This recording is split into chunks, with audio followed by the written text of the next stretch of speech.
The gunshot tore through the Montana twilight like a thunderclap, followed by a woman's scream that turned Elias Hart's blood to ice. He knew that barn, everyone did.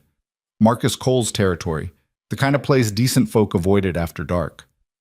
But that scream wasn't asking for permission or weighing consequences.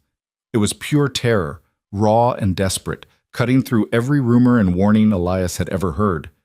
His horse was already moving before his mind caught up, hooves pounding toward the weathered structure where lamplight flickered behind barred doors.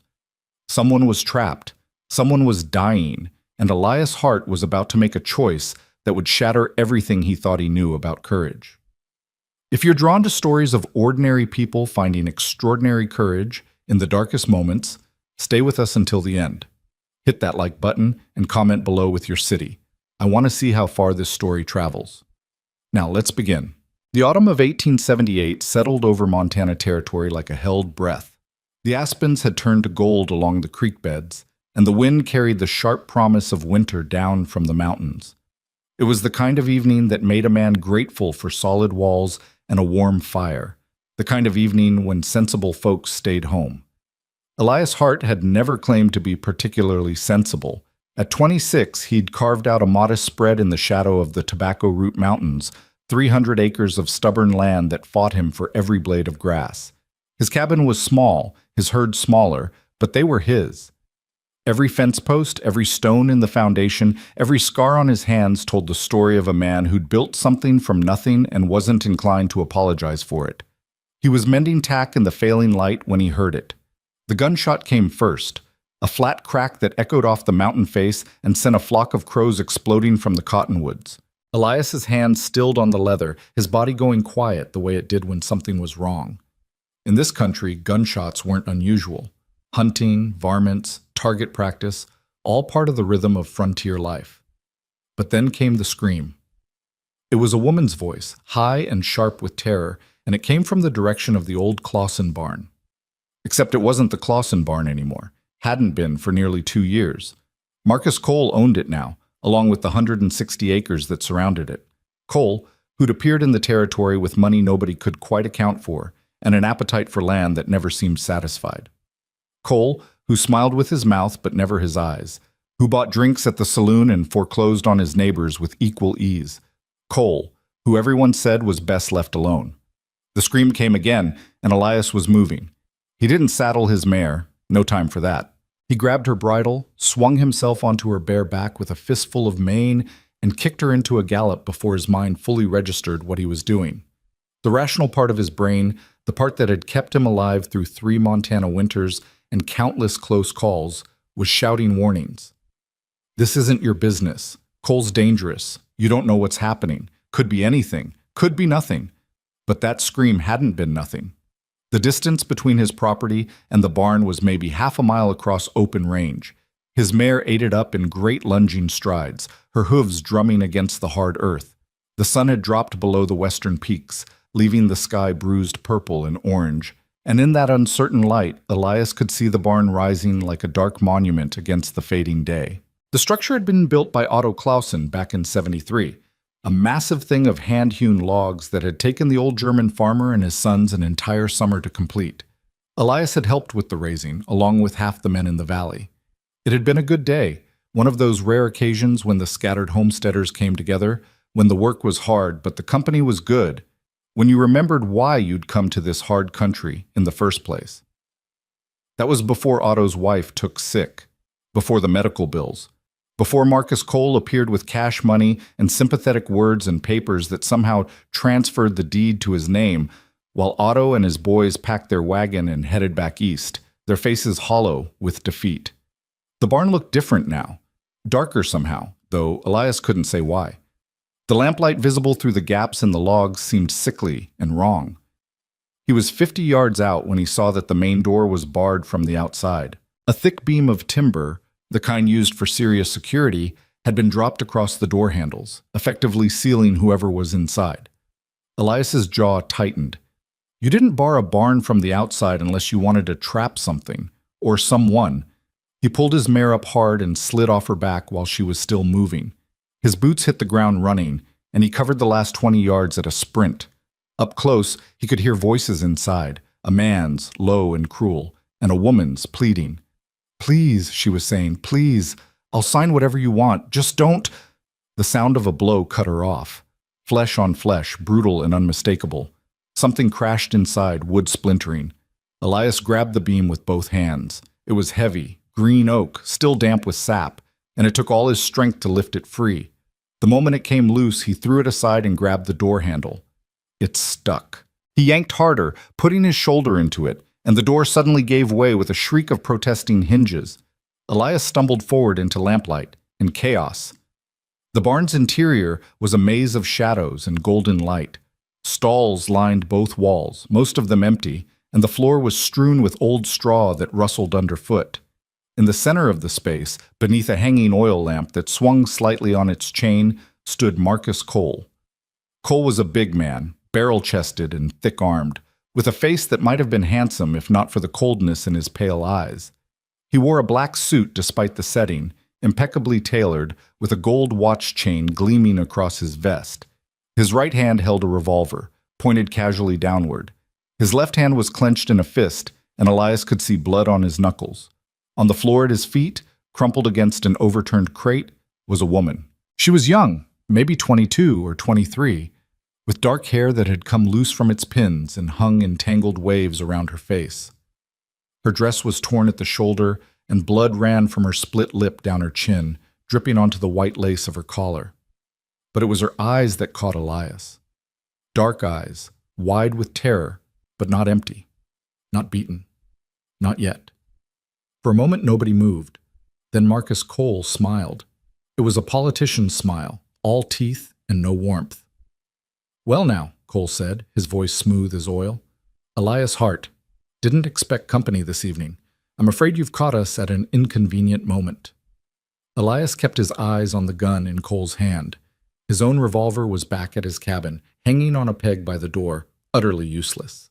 He had nothing but his hands and whatever words he could summon. "Heard a scream," Elias said. His voice came out steady, which surprised him. "Heard a gunshot." "Did you now?"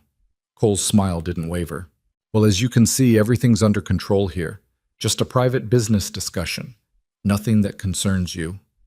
The woman on the floor made a small sound. Not quite a sob, not quite a word.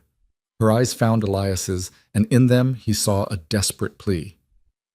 "Doesn't look like business to me," Elias said quietly. Cole's smile thinned. "I said it doesn't concern you, Hart. You'd do well to remember that. Now, I'm going to suggest, politely, that you turn around and ride back to that little scratch farm of yours. Forget what you saw here. Forget you heard anything. We'll all be better for it." "Can't do that." "Can't?" Cole's eyebrows rose. "Or won't?" "Both." The silence that followed was thick enough to cut. The oil lamp swung slightly, making the shadows dance across the walls. From somewhere outside, Elias's mare whinnied nervously. Cole shifted his weight, and the gun in his hand came up, not pointing directly at Elias, but not pointing away either. Casual, deliberate. "You're making a mistake, Hart. A serious mistake. This woman," he gestured with his free hand toward the figure on the floor, "is a thief and a fraud. She's been trying to make claims on property that doesn't belong to her. I'm well within my rights to detain her until the sheriff can be summoned." "Sheriff's 3 days' ride from here," Elias said, "and I don't see any rope. Don't see any legal warrant. What I see is a woman bleeding on your floor and a barred door." Cole's face darkened. "What you see is none of your goddamn business. You made it my business when you barred that door." Elias took a step forward. "Whatever's happening here, it stops now. The lady comes with me." "The lady?" Cole said, his voice dropping to something dangerous. "Goes nowhere. And if you take one more step, I'll put a bullet in you and claim self-defense. Your word against mine, and we both know whose word carries more weight in this valley." It was true. Marcus Cole had money, influence, friends in territorial politics. Elias Hart had 300 acres of rock and grass and a reputation for keeping to himself.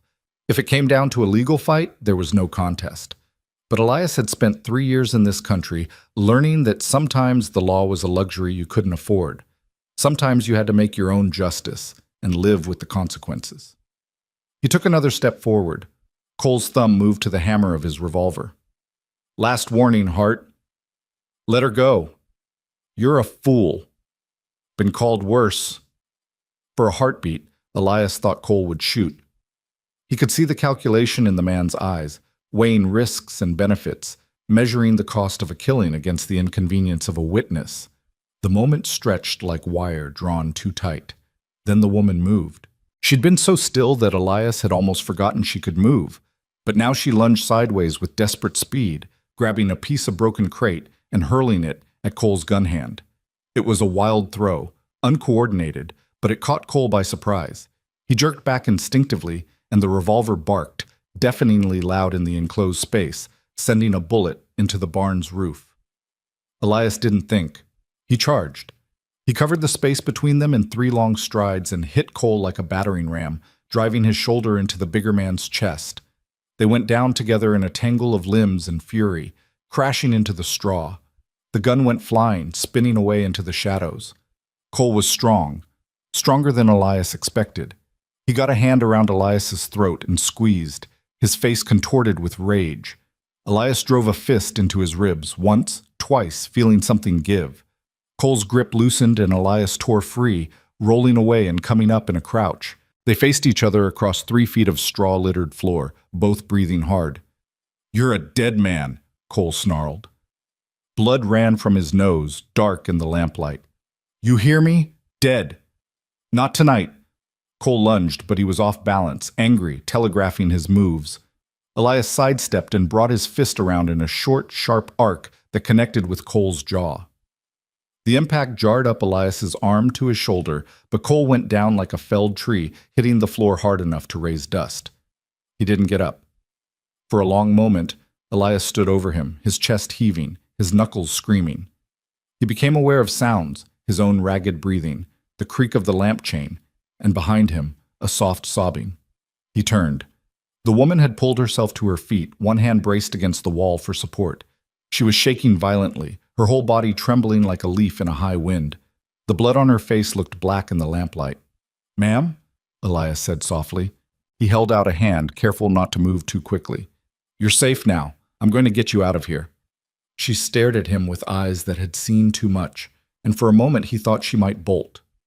Then slowly, she reached out and took his hand. Her fingers were cold as ice. "Can you walk?" he asked. She nodded, but when she tried to take a step, her legs buckled. Elias caught her before she fell, his arm going around her waist to steady her. She was lighter than he expected, and she leaned against him with the desperate trust of someone who had no other choice. "Easy," he murmured. "I've got you." Behind them, Marcus Cole groaned and stirred. Elias looked back and saw the man pushing himself up on one elbow, his face a mask of blood and fury. "This isn't over, Hart," Cole spat. "Not by a long shot. You've just signed your death warrant. Mine and hers, both." Elias wanted to say something defiant, something that would put Cole in his place, but the woman in his arms was shaking so hard her teeth chattered, and he realized that words didn't matter, not anymore. What mattered was getting her away from this place, away from this monster, before Cole recovered enough to try again. He half-carried her toward the door, moving as quickly as he dared. The barn seemed enormous now, the shadows deeper, and every sound made him flinch. His mare was still outside, thank God, cropping nervously at the sparse grass near the doorway. They stumbled out into the night air, and Elias sucked in a breath of wind that tasted like freedom. The stars were coming out overhead, cold and bright and indifferent. Somewhere in the distance, a coyote howled. "Can you ride?" he asked the woman. I think so." Her voice was hoarse, barely more than a whisper. Elias guided her to his mare, then cupped his hands to give her a leg up. She settled onto the horse's back with a wince, and Elias swung up behind her.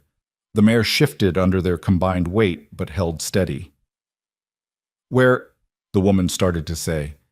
"My place. It's not far. You'll be safe there." Behind them, from inside the barn, came the sound of something heavy being knocked over, followed by a string of curses. Cole was on his feet. They were out of time. Elias kicked the mare into a trot, then a canter, then a full gallop. The woman swayed in front of him, and he tightened his arm around her waist to keep her from falling.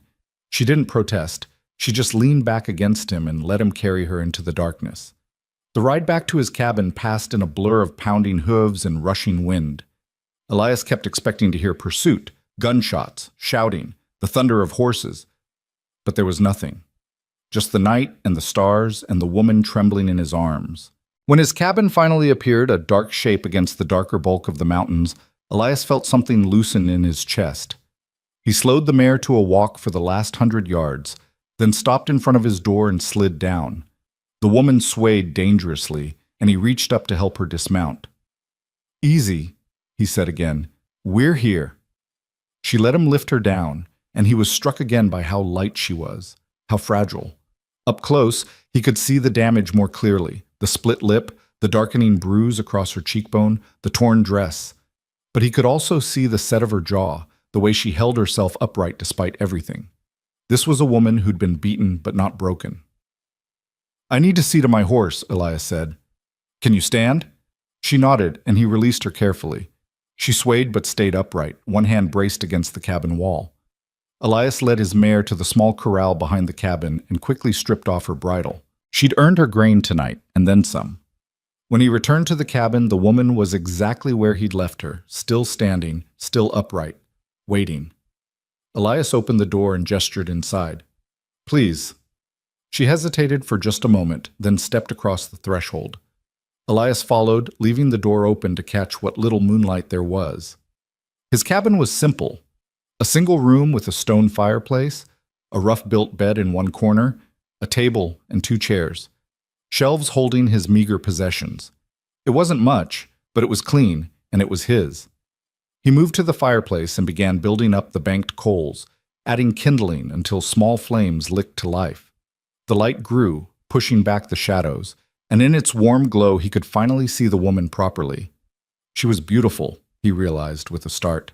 Even battered and bleeding, even terrified, there was something arresting about her face.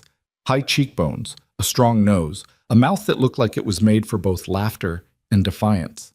Her dress, beneath the dirt and blood, was well made, the kind of thing that spoke of money and taste. What was a woman like this doing in Marcus Cole's barn? "Sit," Elias said, gesturing to one of the chairs. "Please, I'll get water." She sank into the chair like her strings had been cut, and Elias hurried to the bucket he kept by the door. He dipped a clean cloth into the cold water, wrung it out, and brought it back to her. "May I?" She nodded, and he knelt in front of her, careful to keep his movements slow and unthreatening. Gently, he began to clean the blood from her face. She flinched at the first touch, then held still, her eyes fixed on something beyond his shoulder. Up close, he could see that she was younger than he'd first thought, maybe 21 or 22. Young enough that the hardness in her eyes looked wrong, like armor that didn't quite fit. "What's your name?" he asked softly. For a long moment, she didn't answer. Then, in a voice barely above a whisper, "Clara. Clara Monroe. I'm Elias. Elias Hart." "I know." A ghost of a smile touched her split lip. "I've seen you. At the general store in town. You're the rancher with the place up against the mountains." "That's me." He rinsed the cloth, the water turning pink. "Miss Monroe. Clara, please." "Clara." He met her eyes. "What happened back there? Why was Cole—" "He killed my father." The words fell like stones into still water. Elias's hand stilled. "What?" Clara's eyes filled with tears, but she blinked them back fiercely. "My father, Daniel Monroe.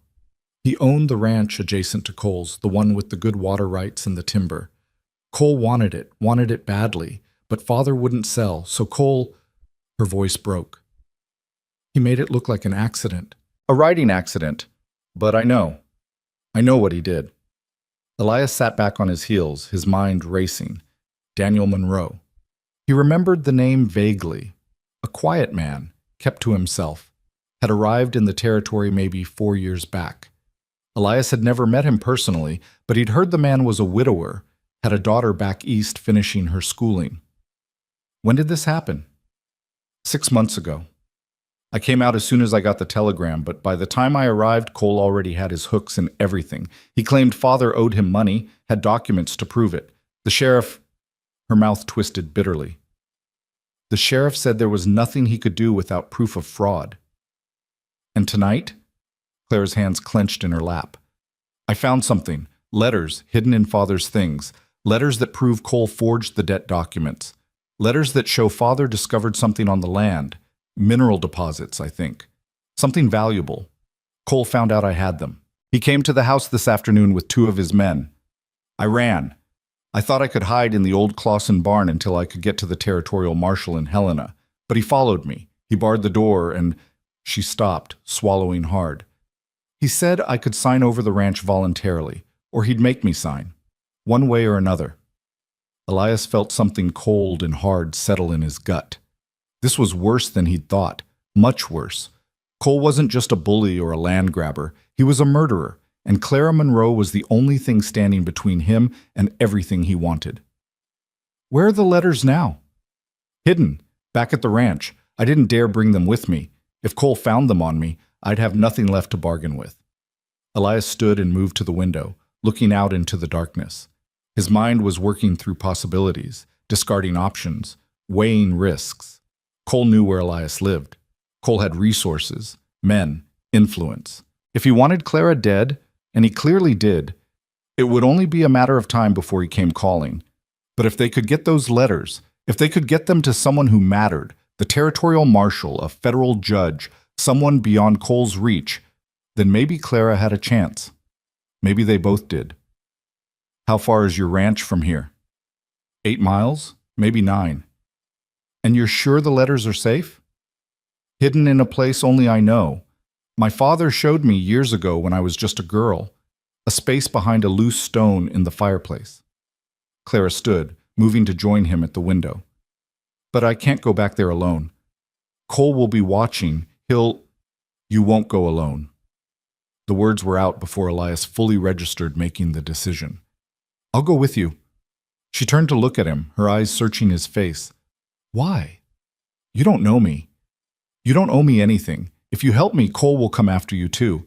He meant what he said back there. He'll kill you. Maybe. Elias met her gaze steadily. But I can't unhear that scream. Can't unsee what I saw in that barn. If I turn my back now, if I let you face this alone. He shook his head. I wouldn't be able to live with myself. You could die. We all die eventually. He tried for a smile. Might as well make it count for something. For a long moment, Clara just stared at him. Then, suddenly she started to cry. Not the delicate tears of a lady, but great racking sobs that shook her whole body. Elias stood frozen, uncertain, then awkwardly put a hand on her shoulder. I'm sorry, she gasped between sobs. I'm sorry, nobody's helped me. Not since Father died. Everyone's too afraid of Cole, and I don't blame them, but I've been so alone, and I thought I was going to die in that barn tonight, and then you just... Hey, Elias's voice was gentle. Hey, it's all right. You're safe now, I promise. She looked up at him with red-rimmed eyes. You shouldn't make promises you can't keep. Then I'll do my damnedest to keep this one. Something shifted in her expression, grief giving way to something harder, more determined. She wiped her eyes with the back of her hand and straightened her shoulders. The letters, she said, we need to get them tonight, before Cole has time to regroup, before he posts men around my ranch. Elias nodded slowly. It's dangerous. If he's there, he won't be. Not yet. He'll go back to his place first, gather reinforcements. He's arrogant, but he's not stupid. He won't come alone, not after you laid him out. She paused. We have maybe 2-3 hours before he organizes himself. If we're going to do this, it has to be now.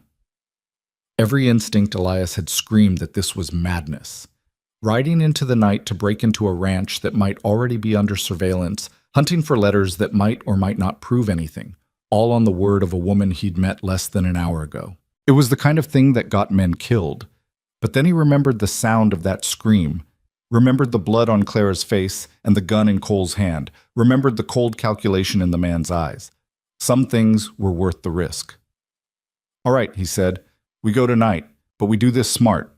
We go in quiet, get the letters, and get out. No heroics, no confrontations. In and out. Understand? Clara nodded. In and out. Good. Elias moved to his gun belt, hanging by the door, and buckled it on. The weight of the Colt on his hip was reassuring. We'll take my mare and your father's horse if it's still in the barn. Move faster with 2 mounts. It should be there. Cole's men haven't touched the livestock yet.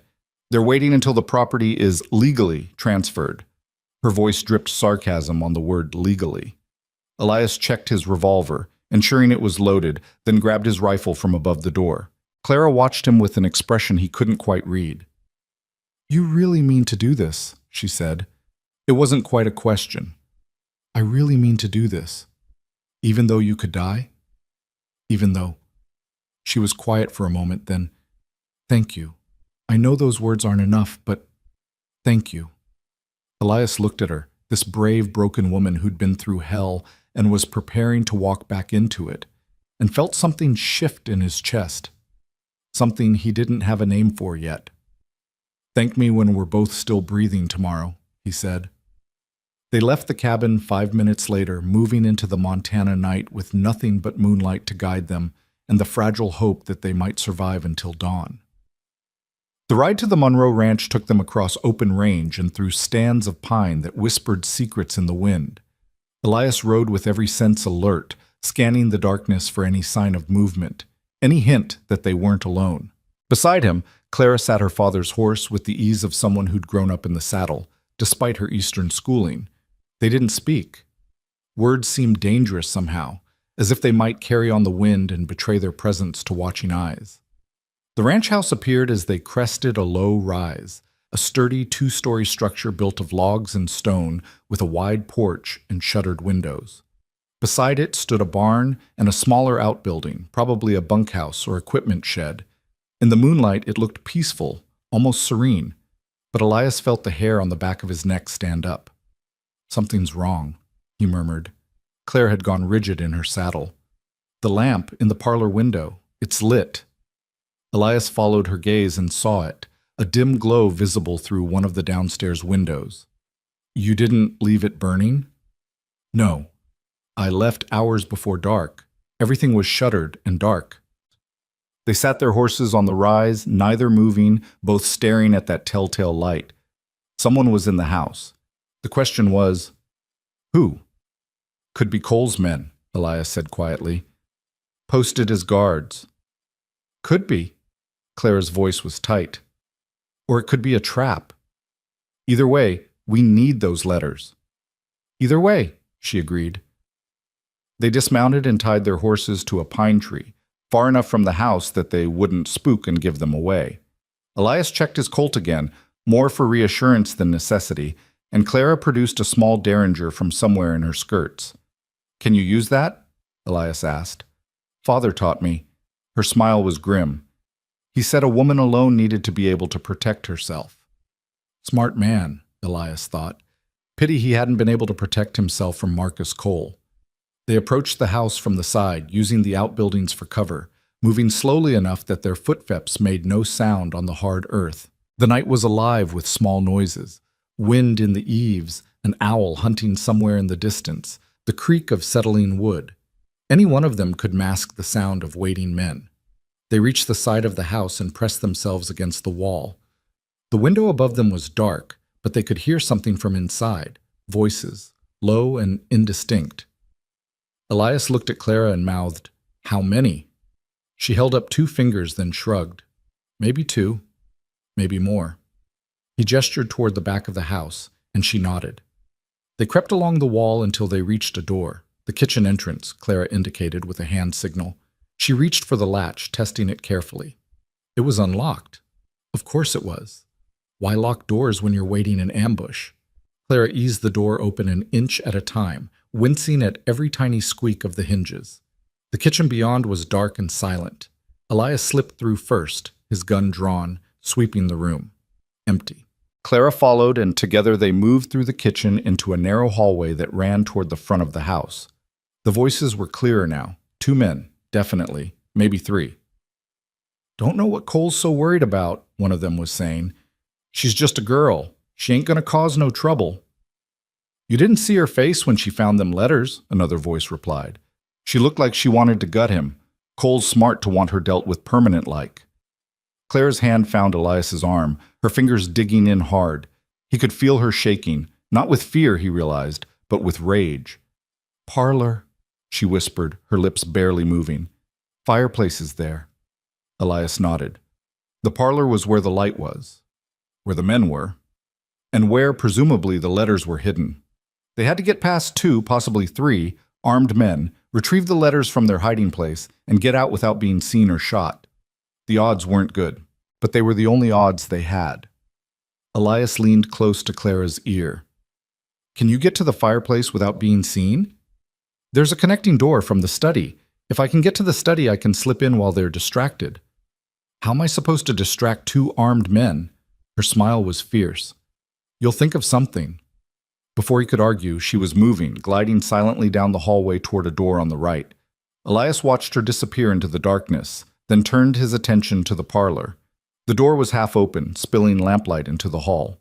Through the gap, Elias could see 2 men sitting in chairs, their backs to the hallway. They were playing cards on a low table, a bottle of whiskey between them. Both wore gun belts. Elias took a breath, steadied himself, and stepped into the doorway. "Evening, gentlemen," he said pleasantly. Both men jerked around, hands flying to their guns. Elias already had his Colt leveled. "I wouldn't," he said. "Nothing personal, but I'd rather not shoot you if I don't have to. Makes an awful mess on the carpet." The 2 men froze. They were rough types, the kind of hired muscle that could be found in any frontier town. Hard faces, harder eyes, and not much in the way of imagination. "Who the hell are you?" the first one demanded. "Name's Hart. Elias Hart. I'm looking for some property that doesn't belong to Mr. Cole. I'm hoping you gentlemen might be able to help me locate it." "You're the one," the second man said slowly, "the one who busted up Cole tonight." "Guilty as charged." "You got some stones, mister, walking in here like this. You know how many men Cole's got?" "Enough to make this interesting," Elias agreed, "but not enough to bring to a friendly card game, apparently. What were you fellows playing? 5-card draw?" The men exchanged glances, clearly uncertain how to handle this situation. Elias kept his gun steady and his eyes alert, watching for any sign that they might try something stupid. Behind them, through the connecting door that Clara had mentioned, he caught the faintest glimpse of movement. She was in position. "Here's how this is going to work," Elias said, his voice hardening. "You're both going to stand up, real slow, and you're going to unbuckle those gun belts and let them drop. Then you're going to walk out that front door and keep walking until you're off this property. You do that, and everyone lives to see morning. And if we don't, then we find out if I'm as fast as I think I am." Elias smiled, but there was no humor in it. "Your choice, gentlemen." For a moment, he thought they might actually try it. He could see the calculation in their eyes, weighing their chances. 2 against 1.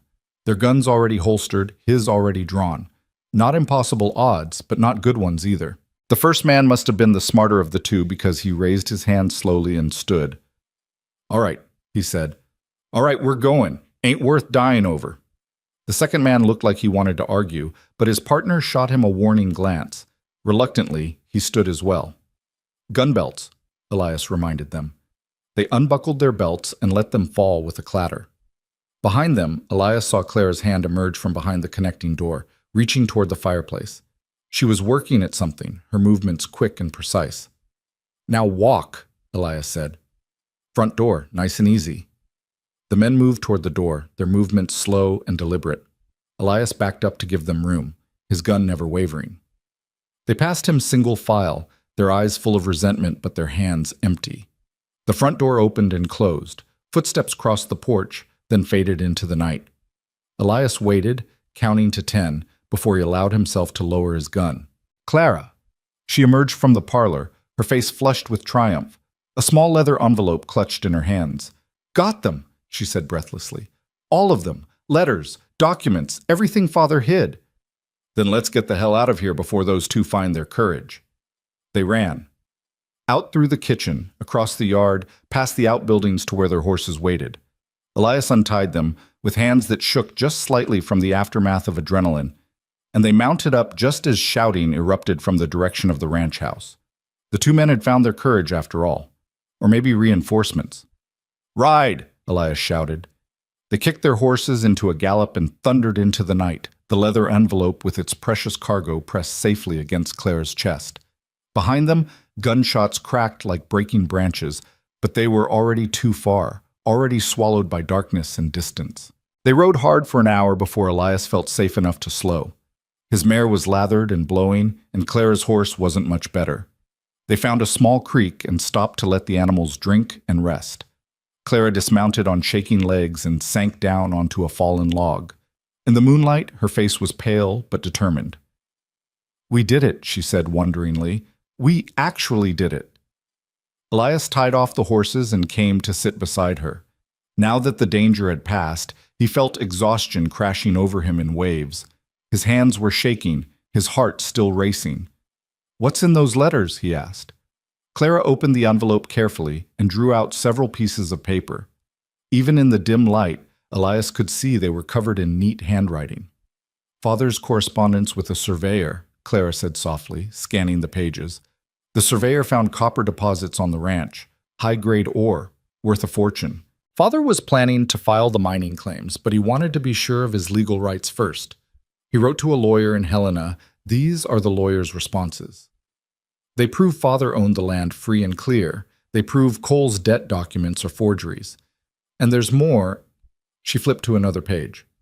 "A letter Father wrote but never sent, detailing threats Cole made.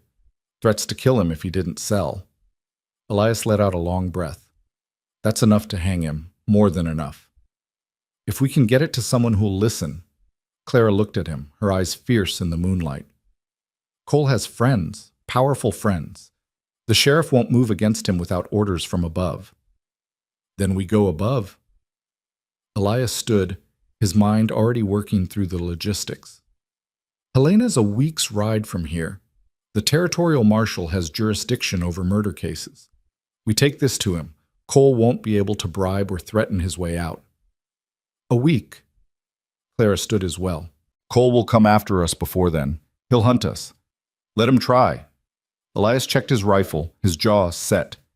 "We've got truth on our side, and sometimes that's enough." Clara was quiet for a moment, looking at the letters in her hands, then at Elias. When she spoke, her voice was soft but steady. "Why are you doing this? Really? You could have left me in that barn, could have looked the other way. Why risk your life for someone you don't even know?" Elias thought about it, really thought about it. Thought about the scream that had cut through the twilight, about the choice he'd made to ride toward it instead of away. Thought about his father, who'd taught him that a man's worth wasn't measured in acres or cattle, but in the stands he took when it mattered. "Because somebody had to," he said finally. "And I happened to be the somebody who heard you scream." She smiled at that. A real smile, the first he'd seen from her. It transformed her face, softening the hard edges, letting him see the woman she'd been before grief and fear had marked her. "Well then," she said, "I'm glad it was you." They rested for another 10 minutes, then mounted up and began the long ride toward whatever came next. The night was deep and dark around them, full of dangers they couldn't see and threats they couldn't predict. But Clara Monroe rode with her head high, and her father's letters pressed against her heart, and Elias Hart rode beside her with his hand near his gun and his eyes on the horizon. Behind them, in a barn that smelled of blood and violence, Marcus Cole was gathering his forces and planning his revenge. But ahead of them, beyond the mountains and the darkness and the long miles of uncertain road, lay Helena and justice and the possibility, just the possibility, that sometimes the truth was enough to set you free. Dawn broke cold and gray over the mountains, finding Elias and Clara still in the saddle. They'd ridden through the night, pushing the horses as hard as they dared, putting distance between themselves and the Monroe Ranch. Now, as pale light filtered through the pine trees, Elias could see the toll the night had taken on his companion. Clara swayed in her saddle, her face drawn with exhaustion, the bruises on her cheek darkening to purple and yellow. She'd barely spoken since they'd left the creek, saving her strength for staying upright, but her hand never left the leather envelope tucked inside her coat, and her eyes remained watchful despite the fatigue. "There's a line shack about 2 miles ahead," Elias said, breaking the silence that had stretched between them for hours. "Used to belong to the Taylor outfit before they sold out. Should be empty this time of year. We can rest there, let the horses recover. Clara nodded without speaking, and Elias felt a twist of concern. She needed rest, needed food, needed time to recover from what Cole had done to her. But time was a luxury they couldn't afford, not with Cole surely organizing a pursuit even as they rode. The line shack appeared through the trees exactly where Elias remembered it, a small, weathered structure of rough-cut logs with a sagging roof and a stone chimney. It looked abandoned, which was good, and defensible, which was better. One door, two windows, clear sight lines in all directions. Elias dismounted and helped Clara down. She stumbled as her feet hit the ground, and he caught her elbow to steady her. "Easy," he said quietly. "I've got you." "I'm fine," she insisted, but her voice was thin and her face was pale. "Just tired." "You're more than tired. When's the last time you ate?" She thought about it. "Yesterday morning, maybe. I don't remember." Elias shook his head and guided her toward the shack. The door wasn't locked. Line shacks never were. Part of the unspoken code of the range that said any man caught in a storm or in need could seek shelter. The interior was sparse but clean, with a potbelly stove, a narrow cot with a thin mattress, a table, and two chairs. Someone had left a stack of firewood by the stove and a tin of matches on the mantel. "Sit," Elias ordered, pointing to one of the chairs. Clara obeyed without argument, which told him just how exhausted she really was. He got the stove going, then went back outside to see to the horses. They'd earned grain and rest, but they'd have to settle for what grass they could find and water from his canteen. He unsaddled both animals, rubbed them down with handfuls of dried grass, and tied them in a spot where they could graze and be spotted if anyone approached. When he returned to the shack, Clara had her head down on her arms on the table, the leather envelope still clutched in one hand. She looked up as he entered, trying to straighten, trying to look alert. "Don't," Elias said. "You need rest. We need to keep moving. Cole won't catch us if we run ourselves into the ground first." He moved to his saddlebag and pulled out the provisions he'd grabbed before leaving his cabin. Hardtack, jerky, a tin of coffee, some dried apples.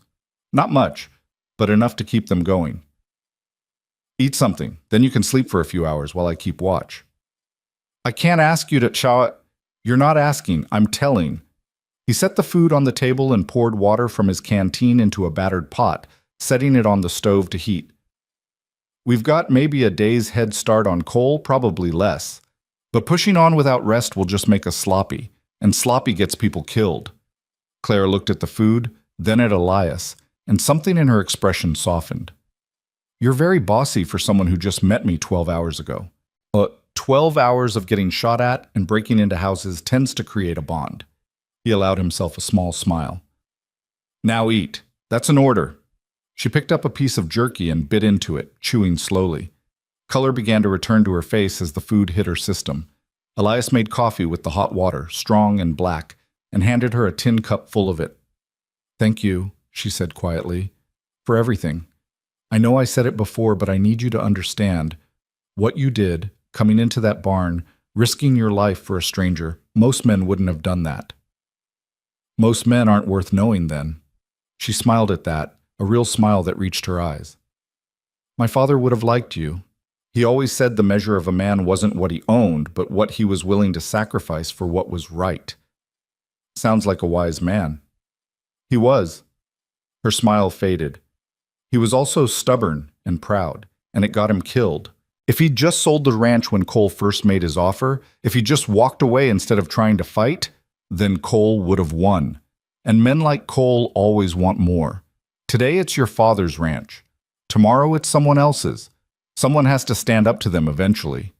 Is that what we're doing? Standing up to him? That's exactly what we're doing. Elias leaned back in his chair, the coffee warming his hands. Those letters you've got, they're not just proof of what Cole did to your father. They're proof that the law can still mean something out here. That justice isn't just for men with money and connections. Claire was quiet for a moment, her fingers tracing the edge of the leather envelope. "What if we can't get them to Helena? What if Cole catches us first?" "He won't." "You can't know that." "No," Elias admitted, "but I can make damn sure he has to go through me to get to you, and I don't intend to make that easy for him." She studied him across the table, her dark eyes searching his face. Why? I keep asking you this, I know, but I don't understand. You don't owe me anything. You could take your horse and ride in the opposite direction, and no one would blame you. Elias thought about how to answer that. The truth was complicated, wrapped up in things he didn't fully understand himself. The memory of his father, who taught him to do the right thing even when it was hard. The sound of Clara's scream in the darkness. The look in Marcus Cole's eyes when he'd held that gun. The casual cruelty of a man who believed might made right. Maybe I'm tired of men like Cole running roughshod over people who can't fight back, he said finally. Maybe I'm tired of keeping my head down and minding my own business while bad things happen to good people. Or maybe, he paused, meeting her eyes. Maybe I heard you scream and couldn't live with myself if I didn't answer. Clara's eyes filled with tears, but she blinked them back. I'm not used to people answering. Then you've been around the wrong people. She laughed at that, a sound somewhere between sorrow and relief. I think you might be right about that. They fell into a comfortable silence, drinking their coffee and eating the meager breakfast. Outside, the sun climbed higher, burning off the morning chill. Elias could hear birds calling in the pines and the distant sound of water running over rocks. Peaceful, deceptive. Tell me about your father, he said after a while. What was he like? Clara's expression softened with memory. He was a dreamer, always seeing potential in things other people overlooked. When everyone else saw rocks and sagebrush, he saw grassland and timber and water rights. He'd stand on the porch of the ranch house and paint pictures with words of what it could become. Cattle herds, orchards, maybe even a town someday. She smiled sadly. Mother used to say he could sell ice to Eskimos with that silver tongue of his. Your mother? She passed? When I was 12, fever. We were living in Ohio then, and Father tried to keep going, tried to make it work, but everything reminded him of her. So when I turned 16, he sent me east to school and headed west himself. Said he needed a fresh start, a place where the ghosts couldn't follow. She stared into her coffee. I think he found that in Montana. The letters he sent were full of hope, full of plans. He'd finally found something that mattered to him again. And then Cole came along. Her voice hardened. Father wrote me about him toward the end. Said there was a man trying to buy up all the land in the valley, making offers that seemed generous at first, but turned threatening when people refused. Father said Cole reminded him of a snake, patient, cold-blooded, willing to wait for the perfect moment to strike.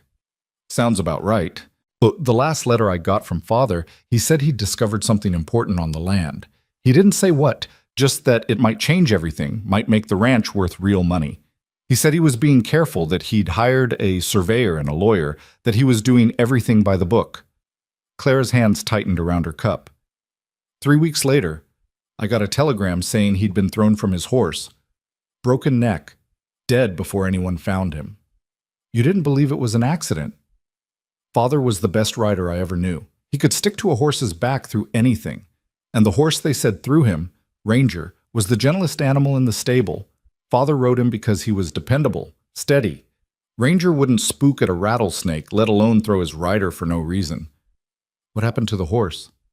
Clara's mouth twisted. Gone. Disappeared the same day Father died. Cole's foreman said it must have run off, but horses don't just vanish. I think they killed Ranger to hide the evidence. Whatever they did to make Father fall, maybe they injured the horse, maybe they fired shots to spook him. They couldn't risk anyone examining the animal afterward. Elias felt cold anger settling in his gut. The calculated cruelty of it, the planning, the casual disposal of both man and beast. When did you arrive in Montana? 2 weeks after the funeral. I came as fast as I could, but by then Cole had already moved. He showed up at the ranch 3 days after I arrived with papers claiming Father owed him $15,000. Said he'd loaned Father money for equipment and stock. Said he had Father's signature on the promissory notes. But they were forgeries. Oh, I'm certain of it. Father never borrowed money. He was too proud, too careful with debt. And the signature looked wrong to me, the loops too wide, the slant too sharp. But I had no proof, and Cole had documents that looked legal enough to fool the sheriff. Oh, the sheriff didn't investigate? Clara laughed bitterly. Sheriff Tate is in Cole's pocket, Has been for years. Oh, he made sympathetic noises, said he'd look into it, but nothing ever came of it. I tried writing to the territorial marshal, but my letters never got responses. I think Cole intercepted them somehow. So you were trapped. So I was trapped. She set down her cup and pulled out the letters again, spreading them on the table. Until I found these. Father hid them well. I only discovered them by accident, looking for Mother's jewelry box. There was a loose stone in the fireplace, and behind it was this envelope. Everything I needed to prove Cole murdered him and forged those debt papers. Everything I needed to get justice. Elias leaned forward, studying the documents. The handwriting was neat and precise, the kind that spoke of education and care. One letter in particular caught his eye, addressed to a lawyer in Helena, dated 2 weeks before Daniel Monroe's death. "May I?" he asked, gesturing to the letter. Clara nodded, and he picked it up, reading quickly.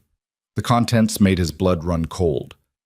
Daniel Monroe had laid out everything: Cole's threats, the suspicious offers, the pressure to sell.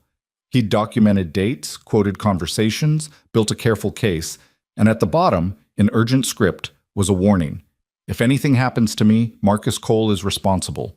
Please see that justice is done and that my daughter Clara is protected." "This is damning," Elias said quietly. "This alone would be enough to start an investigation. If we can get it to someone who'll act on it, someone beyond Cole's reach." Clara gathered the letters back together carefully. "That's why we have to make it to Helena. The territorial marshal can't ignore this, not with Father's written testimony." Elias nodded slowly, his mind already working through the route. Helena was 7 days hard riding, maybe 8 or 9 at a more sustainable pace. They'd need to avoid main roads where Cole's men might spot them, which meant rough country and slower going. They'd need supplies, food, ammunition, grain for the horses. And they'd need to assume that Cole was already on their trail, already coordinating with his network of hired guns and bought lawmen to cut them off. "We'll follow the high country," he said, thinking aloud. "Stay in the mountains where the tracking's harder. It'll be rougher going, but harder for Cole to intercept us. We can resupply at the Brennan trading post. Old Tom Brennan owes me a favor, and he's not the type to ask questions." "When do we leave?" "Few hours. Give the horses time to rest, let you get some sleep. We'll move again afternoon, travel through the afternoon and evening, make camp well before dark so we're not riding blind." Clara looked like she wanted to argue, but exhaustion was winning. Her eyes were drooping despite the coffee, and she swayed slightly in her chair. "Go on," Elias said gently. "Take the cot. I'll wake you when it's time. You need rest too. I'll rest when you're safe." He stood and guided her toward the narrow bed. "Please, Clara, let me do this." She looked up at him, and in her eyes he saw something shift, trust maybe, or the beginning of it. She nodded and lay down on the cot, still fully dressed, the leather envelope clutched to her chest like a talisman. Within minutes, her breathing had deepened into sleep. Elias pulled one of the chairs to the window and settled in to keep watch. Outside, the day was brightening, sunlight filtering through the pines in golden shafts. It looked peaceful, serene, the kind of morning that made a man grateful to be alive. But Elias knew better than to trust appearances. Somewhere behind them, Marcus Cole was gathering his forces, and men like Cole didn't forgive or forget. The confrontation in the barn, the theft of the letters, Clara's escape, each was an insult that demanded retribution. Cole would come, and he'd come hard. The question was whether Elias could get Clara to Helena before Cole caught up. Hours passed. Elias watched the trees, watched the clearing, watched the trail they'd used to approach the shack. Birds moved through the branches, chipmunks scurried in the underbrush, and once a mule deer doe stepped into the clearing, her ears swiveling alertly before she moved on. Normal. Peaceful. No sign of pursuit. But Elias didn't relax. He'd learned long ago that trouble often came when you least expected it, sliding in quiet as smoke. Behind him, Clara stirred in her sleep, murmuring something he couldn't make out. He glanced back and saw her face twisted in a nightmare, her hands clenched on the envelope. He wanted to wake her, to pull her from whatever darkness haunted her dreams, but he knew she needed the rest more than she needed comfort. So he turned back to the window and kept watch, his rifle across his knees, his hand never far from his gun. The sun had climbed to its zenith when Clara finally woke. She sat up slowly, disoriented, one hand going to her bruised face with a wince. "How long?" she asked, her voice rough with sleep. "3 hours, give or take." "You should have woken me sooner." "You needed it." He stood and stretched, feeling his back crack. "How do you feel?" "Like I was beaten and spent the night riding." She managed a smile. "So, about how I'd expect." "Can you ride?" "I can ride." She stood, swaying only slightly, and moved to the window beside him. "Any sign of them?" "Nothing. But that doesn't mean they're not coming." Clara nodded, her expression grim. "Cole won't give up, not ever. This isn't just about the ranch anymore. It's about pride. I made him look weak in front of his men, and men like Cole can't tolerate that." "Then we don't give him the chance to catch up." Elias moved to gather their meager supplies.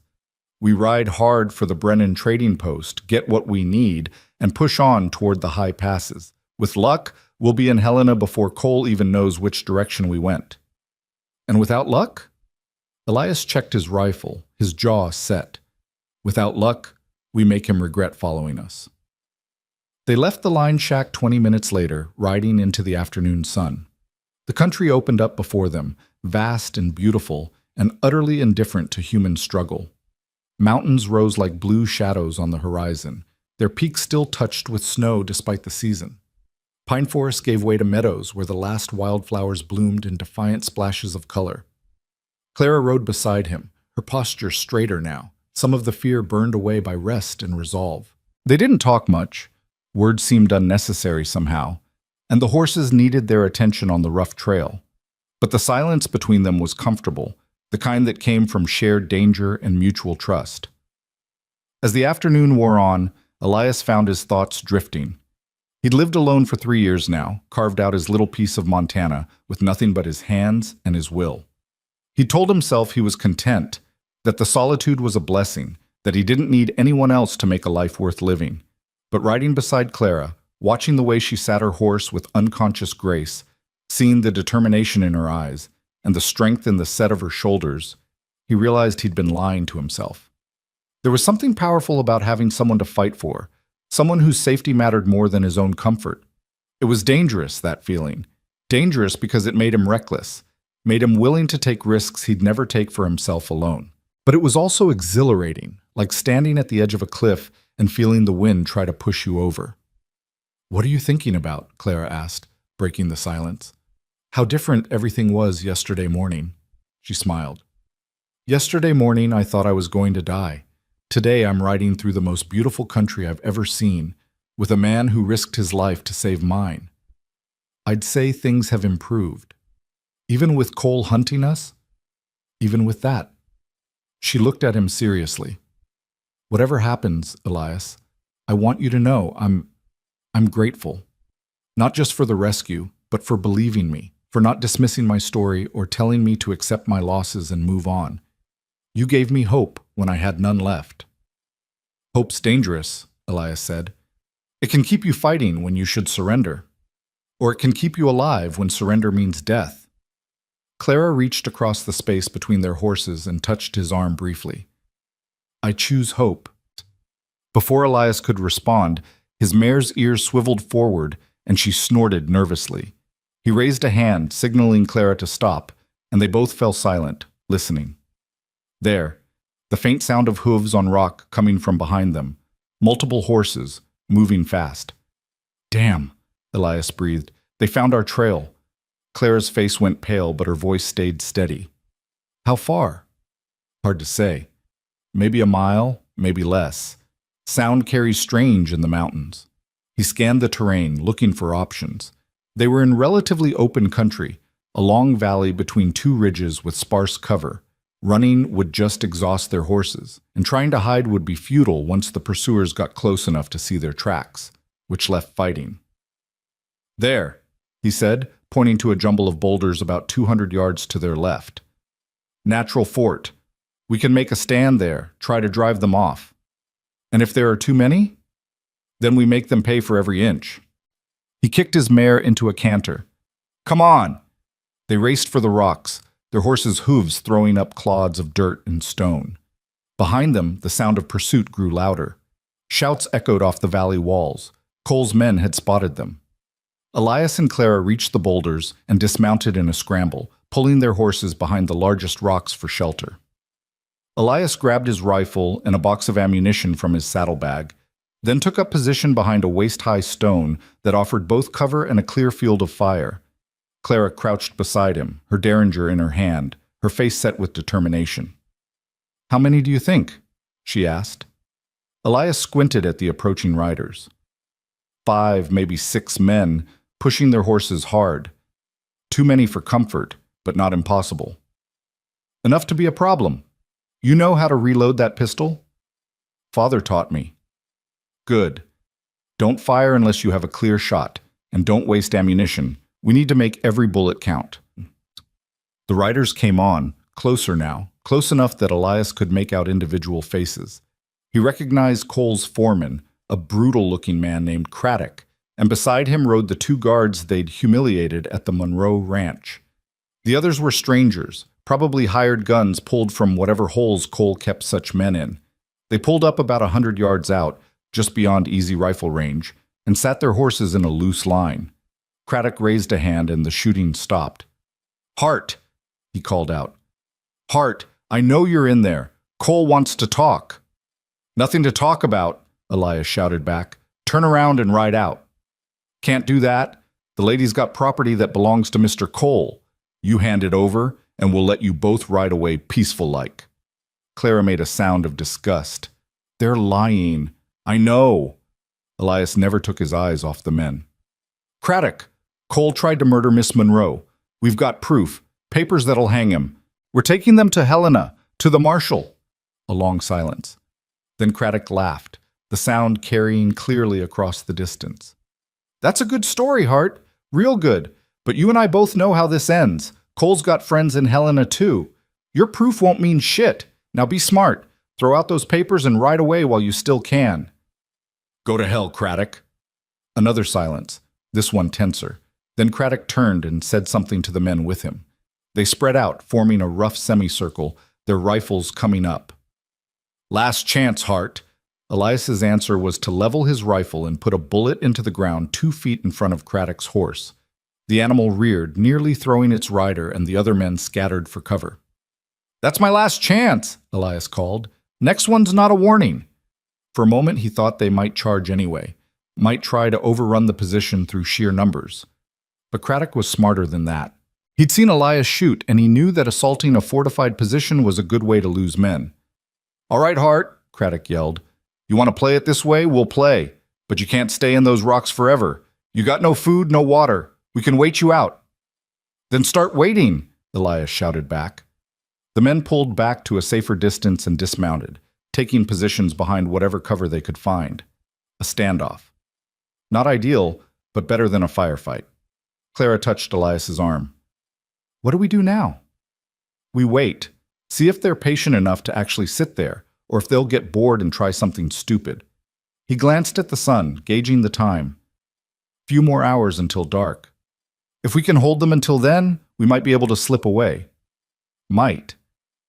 "I'm not in the business of making promises I can't keep." She smiled despite the situation. "I'm starting to figure that out about you." They settled in to wait. The afternoon sun beat down on the rocks, turning their shelter into an oven. Elias rationed sips from his canteen, knowing they'd need the water if the siege lasted. Their horses stood patiently in the shade of the boulders, occasionally shifting their weight or swishing their tails at flies. An hour passed, then 2. Cole's men showed no signs of leaving, and Elias felt tension coiling tighter in his gut. This wasn't going to work. Even if they made it to nightfall, 6 men could surround the rocks and pick them off the moment they tried to move. "Elias," Clara said quietly, "in your saddlebag, there's a pencil and some paper I saw earlier." He looked at her confused. "What?" "Trust me. Get them." He reached back carefully, keeping low, and found what she'd mentioned. A stub of pencil and a few sheets of folded paper he kept for marking boundaries and sketching maps. He handed them to Clara, and she immediately began writing, using her knee as a desk. "What are you doing?" "Insurance." She wrote quickly, her handwriting cramped but legible. When she finished, she folded the paper carefully and tucked it into the leather envelope with the other documents. Then she pulled out one of her father's letters and began copying sections of it onto a fresh sheet. Elias understood suddenly. A copy. In case they get the originals. Not just a copy, a summary, the key facts, the important names and dates, something small enough to hide. She finished and held up the single sheet. If they catch us, if they get the envelope, this might survive. I can hide it where they won't think to look. Where? She smiled grimly. Let's just say there are advantages to wearing a corset. Despite everything, Elias almost laughed. You're something else, you know that? I'm my father's daughter. He taught me to plan for the worst and hope for the best. She folded the summary small and secreted it somewhere in the complicated layers of her clothing. Now, at least if we don't make it, someone might still find the truth. The sun crept lower, painting the sky in shades of orange and purple. The siege continued, neither side willing to make the first move. Elias's legs cramped from crouching, and his throat was dry despite the water. Beside him, Clara maintained her watch, her small pistol ready, her eyes never leaving the men who'd come to kill them. As twilight deepened, Craddock called out again. Hart! This is your last chance! Cole's coming himself with 20 men. They'll be here by morning. You can't fight 20. Be smart and end this now. 20 men. Elias felt his stomach sink. If that was true, they were finished. No amount of good positioning could hold against those odds. He's bluffing, Clara whispered. Cole doesn't have 20 men. Maybe, maybe not. Elias checked his ammunition. 16 rounds for the rifle, 6 in his revolver. Not enough for a sustained fight. Either way, we need to move. Tonight, while they're still visible against the sky. How? They'll see us. Not if we give them something else to watch. He pointed to the north, where a thick stand of pines grew close to the rocks. If we can make it to those trees, we can lose them in the dark. But we need a distraction. Like what? Elias thought fast, his mind racing through options. Then he remembered. His saddlebags held a small tin of kerosene he'd brought for his lamps. Not much, maybe a pint, but enough. I'm going to start a fire, something bright enough to draw their attention south. While they're watching that, we ride north fast and quiet as we can. With luck, we'll be gone before they realize. And without luck? We die trying. But we were probably going to die anyway, so we might as well make it interesting. Clara stared at him for a moment, then started to laugh. Real laughter. The kind that came from nerves and fear and the absurdity of their situation. You're insane. Been called worse. He grinned at her. You in? I'm in. They waited until full dark, until the stars came out and the only light was the faint glow of Cole's men's campfire in the distance. Then Elias carefully worked his way to the south side of the rocks, moving slow to avoid making noise. He found a patch of dry grass and sparse brush, soaked it with the kerosene, and built a small pile of kindling. 1 match. That's all it would take. He struck the match and touched it to the kerosene-soaked grass. It caught instantly, flames leaping up with a hungry whoosh. Elias scrambled back as the fire spread, catching the brush, growing brighter and hotter. Shouts from Cole's men, shadows moving, running toward the sudden light. Now! Elias hissed. He and Clara mounted their horses and urged them north, moving at a fast walk to minimize noise. The pine trees loomed ahead, dark and welcoming. Behind them, the fire crackled and roared, and men were yelling, trying to figure out what was happening. They reached the trees and pushed into the darkness beneath the branches. Elias risked a glance back and saw figures silhouetted against the firelight, pointing, arguing, none of them looking north. Faster, he breathed, and they kicked their horses into a trot, then a canter, branches whipping past their faces as they plunged deeper into the forest. They rode hard for an hour before Elias felt safe enough to slow. His heart was hammering, and his hands shook with adrenaline. But they'd done it. They'd escaped. For now. Clara pulled up beside him, her face pale in the moonlight that filtered through the branches. Did we lose them? Maybe. Probably. But they'll pick up our trail come morning. He looked around, trying to orient himself. We need to keep moving, put as much distance as we can between us and them before we stop. She nodded, and they rode on into the night, Two figures on horseback moving through a dark and hostile land, carrying truth toward justice and hoping they'd survive long enough to deliver it. The Brennan trading post appeared through the morning mist like something out of a fever dream. A ramshackle collection of buildings clustered around a natural spring, with smoke rising from the chimney and the smell of frying bacon drifting on the wind. Elias and Clara had ridden through the night, pushing their exhausted horses to the limit, and now they swayed in their saddles with fatigue that went bone deep. Tom Brennan himself was out front splitting wood when they rode up, his broad back bent to the task, his axe rising and falling with mechanical precision. He was a bear of a man in his 50s, with a gray-shot beard and hands like slabs of granite. When he saw Elias, his weathered face split into a grin.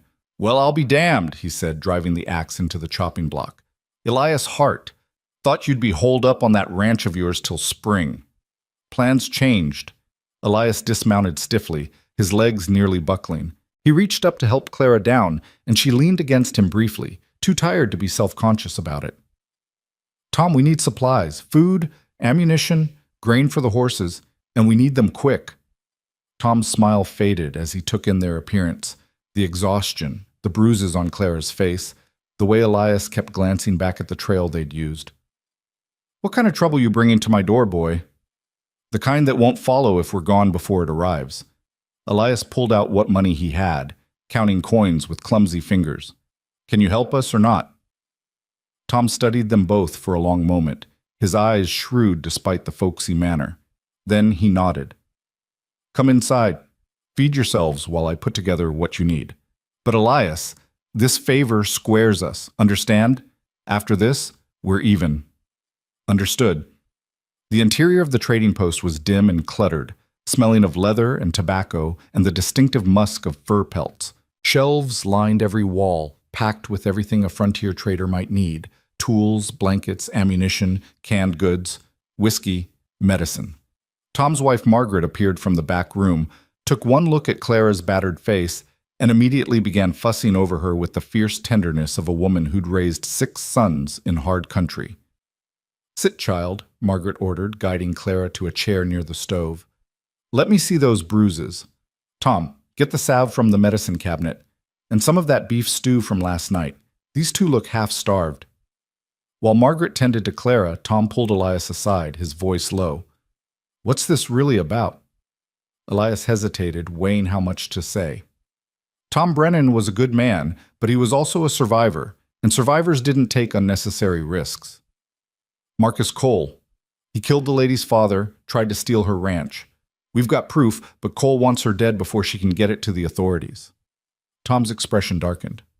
"Cole. Should have known. That man's poison, Elias, pure poison. How many men he got hunting you?" "Started with 6, could be more by now." "And you're headed to Helena?" "No choice. The territorial marshal's the only one with authority to move against Cole." Tom scratched his beard thoughtfully. "That's 7 days hard riding, minimum.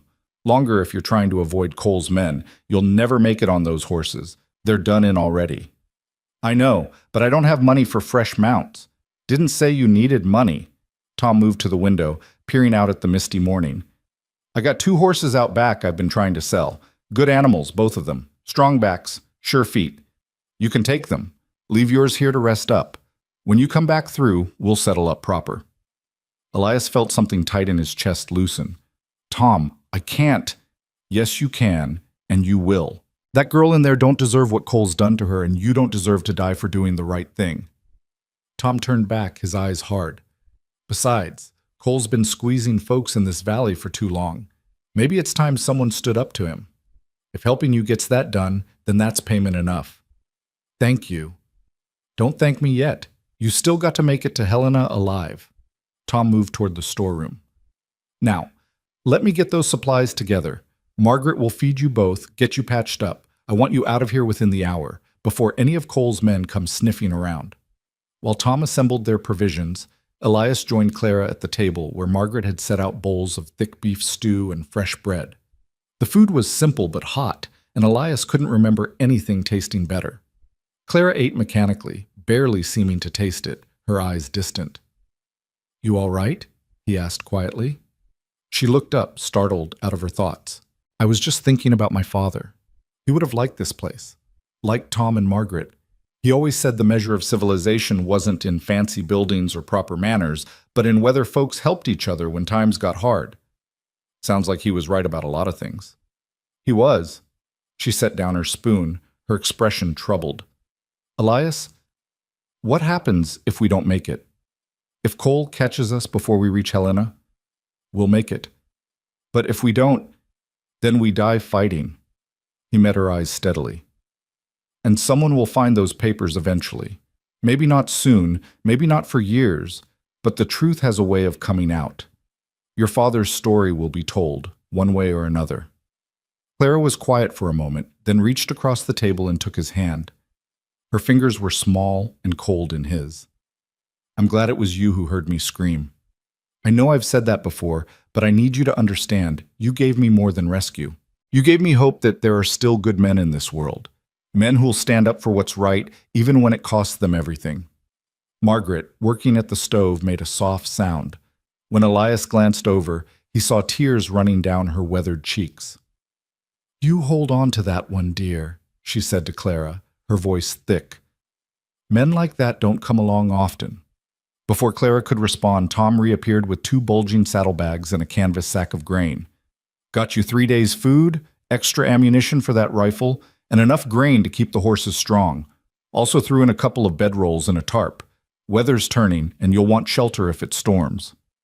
Elias stood and helped Tom carry the supplies outside.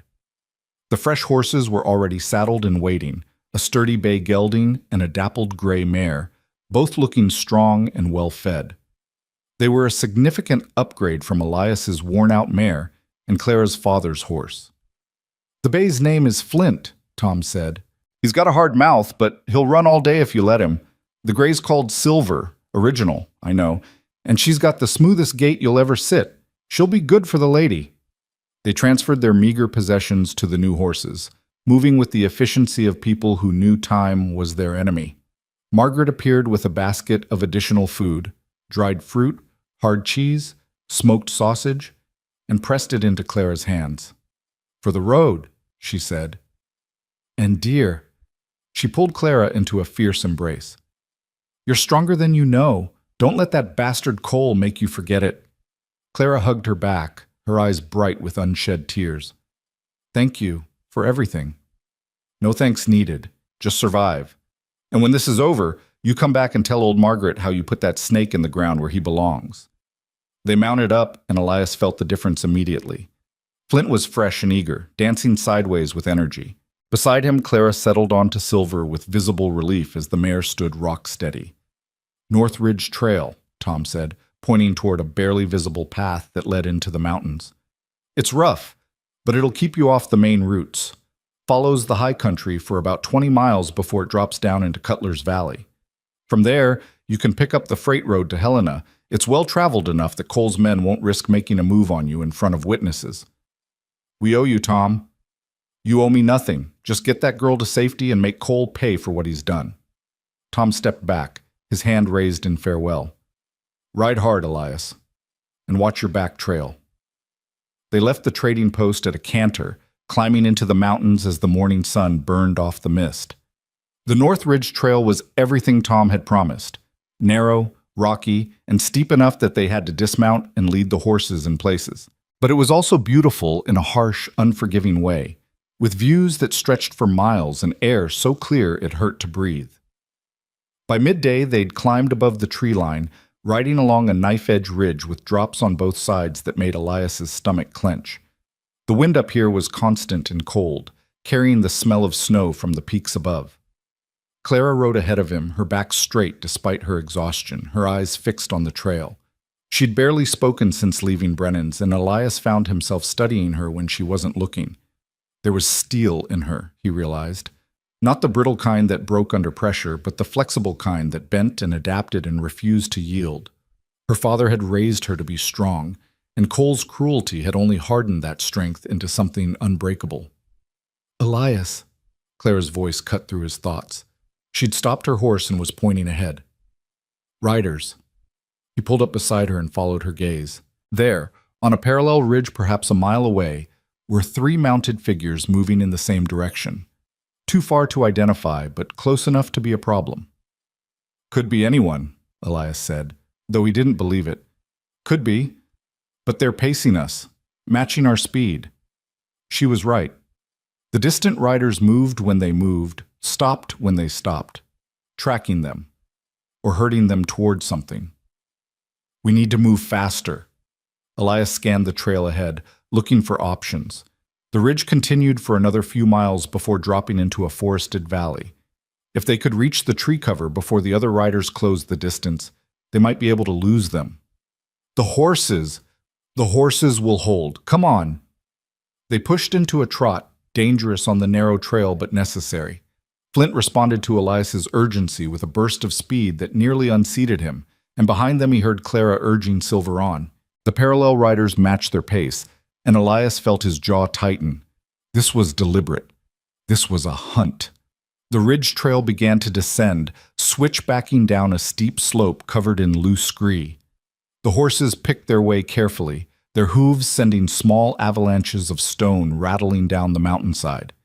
Every minute felt like an hour, and Elias kept glancing across the valley at the distant riders, expecting at any moment to see rifles raised and aimed. But the shot never came. The riders just kept pace, watching, waiting.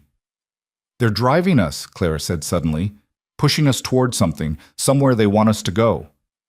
Elias realized she was right. The riders weren't trying to catch them. They were herding them like cattle, keeping them moving in a specific direction, which meant there was probably another group waiting ahead, ready to spring the trap. We need to break the pattern, change direction, go somewhere they don't expect. Where? We're on a mountain trail with drops on both sides. There. Elias pointed to a narrow ravine that split off from the main trail, barely wide enough for a horse to navigate. It looked treacherous, potentially deadly, but it also led away from the direction their pursuers wanted them to go. That's insane. Insane is riding into an ambush. He turned Flint toward the ravine. Trust me. I do. She followed without further argument, and that simple statement of faith hit Elias harder than any declaration. The ravine was even worse than it looked, a twisting channel of broken rock and stunted pines, with walls that pressed in claustrophobically on both sides. They had to dismount and lead the horses, testing each step, praying the ground wouldn't give way beneath them. Behind them, shouts echoed off the mountains as their pursuers realized they'd broken from the expected route. The ravine descended steeply, dropping them into a thick forest of lodgepole pine and aspen. Elias risked a glance back and saw no signs of pursuit. The ravine was too narrow and dangerous for multiple riders to follow quickly. They'd bought themselves time. Keep moving, he urged, and they remounted, pushing through the forest at a pace that was reckless but necessary. Branches whipped their faces and tore at their clothes, but neither slowed. They burst out of the tree line into a meadow carpeted with autumn grass, and Elias finally allowed himself to breathe. We lost them, Clara said, disbelief and relief mixing in her voice. For now. Elias studied their surroundings, trying to orient himself. The ravine had taken them miles off course, into country he didn't recognize. Mountains surrounded them on three sides, and the only obvious exit from the meadow was a narrow trail heading east, not toward Helena, but not directly away from it either. Which way? Clara asked. East for now, until we can find a landmark I recognize. Then we circle back north toward Helena. He nudged Flint forward, and we ride like hell is chasing us, because it probably is. They rode through the afternoon and into the evening, stopping only to rest the horses and take quick sips from their canteens. The country changed around them, transitioning from high alpine meadows to rolling foothills covered in sagebrush and juniper. By the time the sun touched the western peaks, painting the sky in shades of orange and crimson, they'd covered maybe 20 miles. Not enough. Not nearly enough. They made camp in a small hollow protected by a ring of boulders, with clear sight lines in all directions. Elias didn't risk a fire. The smoke would be visible for miles. So they ate cold food from Margaret's basket and wrapped themselves in the bedrolls Tom had provided. How far do you think we are from Helena? Claire asked, her voice soft in the gathering darkness. Hard to say.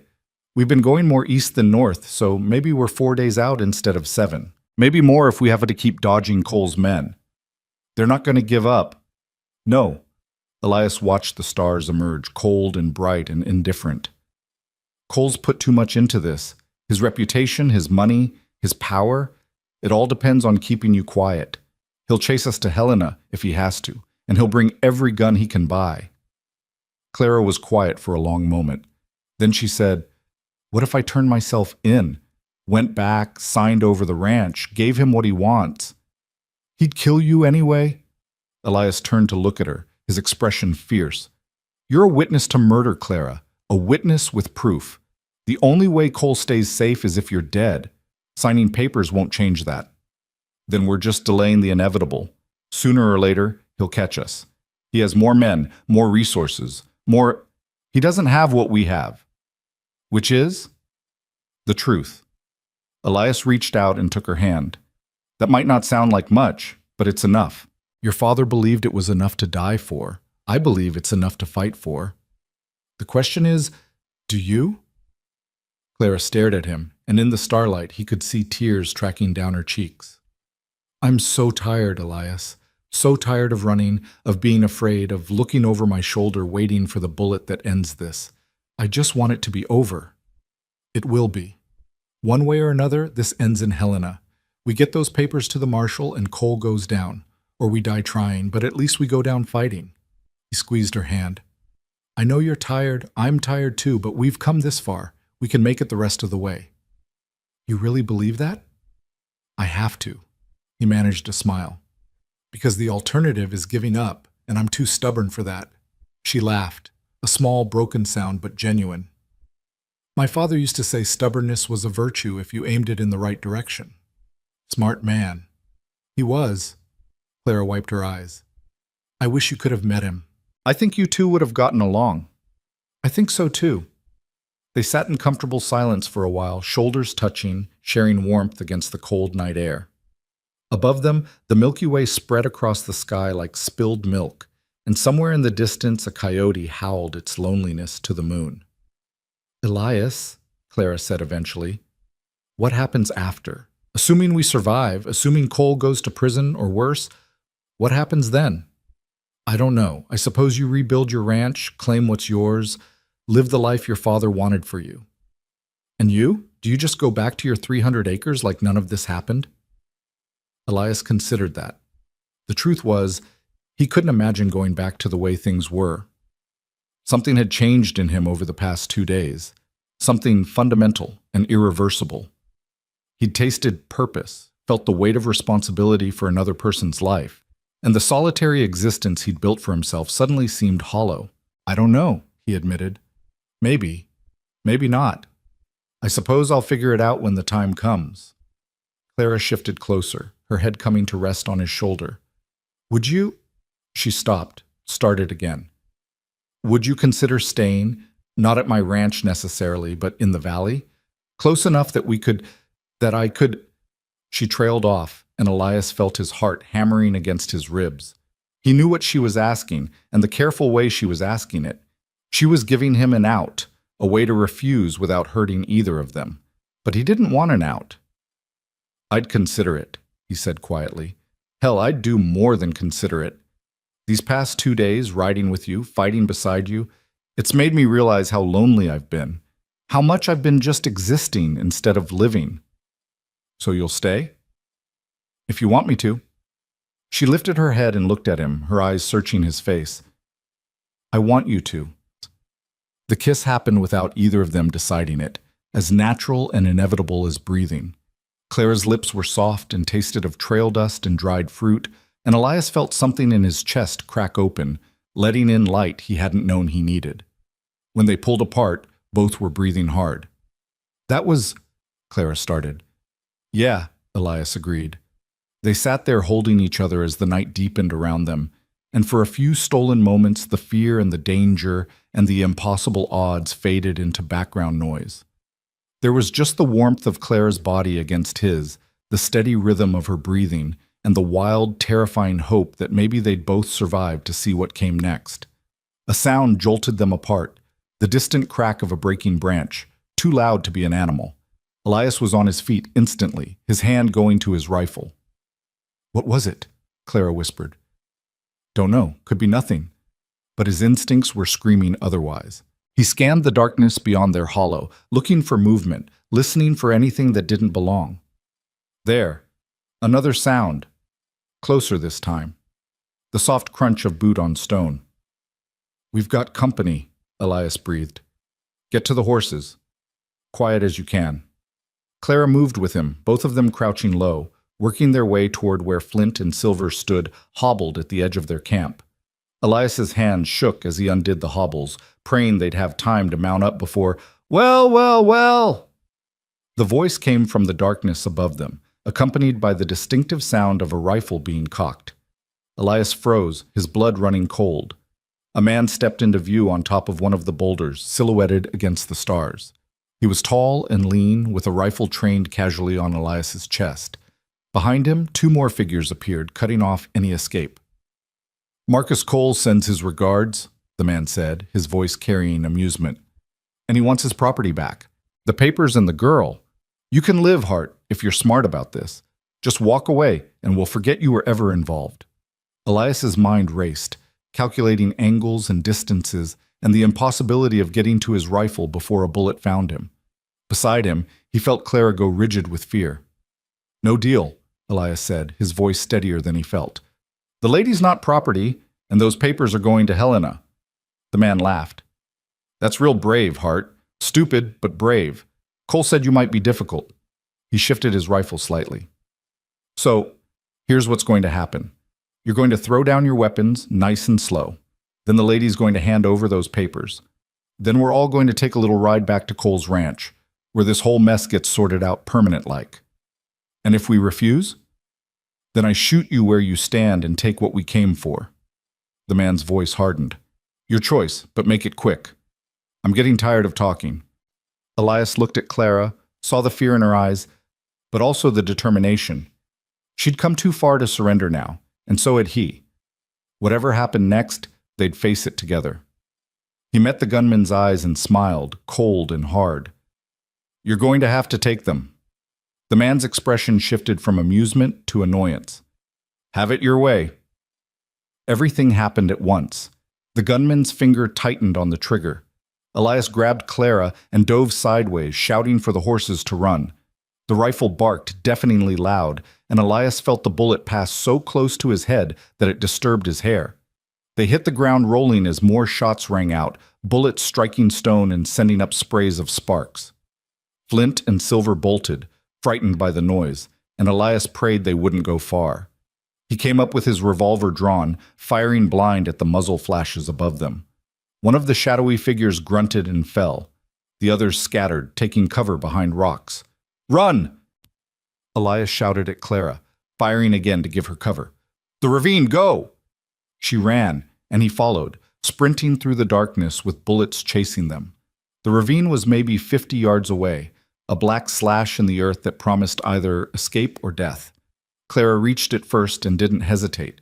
She jumped, disappearing into the darkness. Elias leaped after her, his stomach lurching as he fell through open air. He hit water, cold, rushing water that knocked the breath from his lungs and swept him downstream. He flailed, trying to find purchase, trying to keep his head above the surface.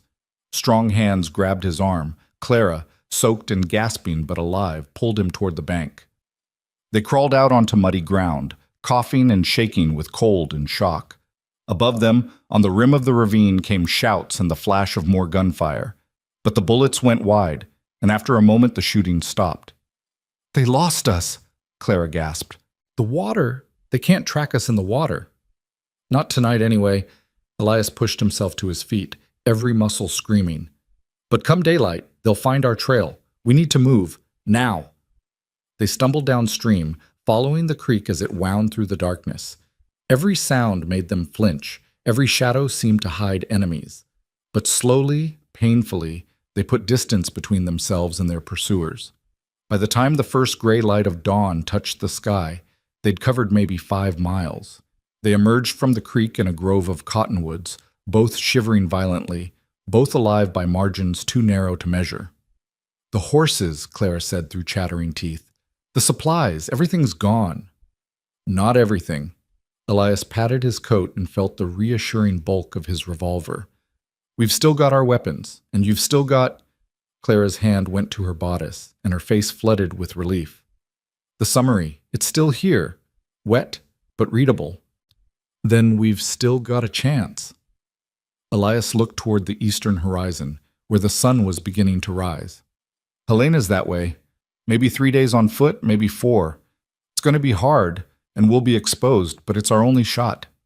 Clara straightened her shoulders, and despite everything, the exhaustion, the cold, the fear, she managed to smile. Then we'd better start walking.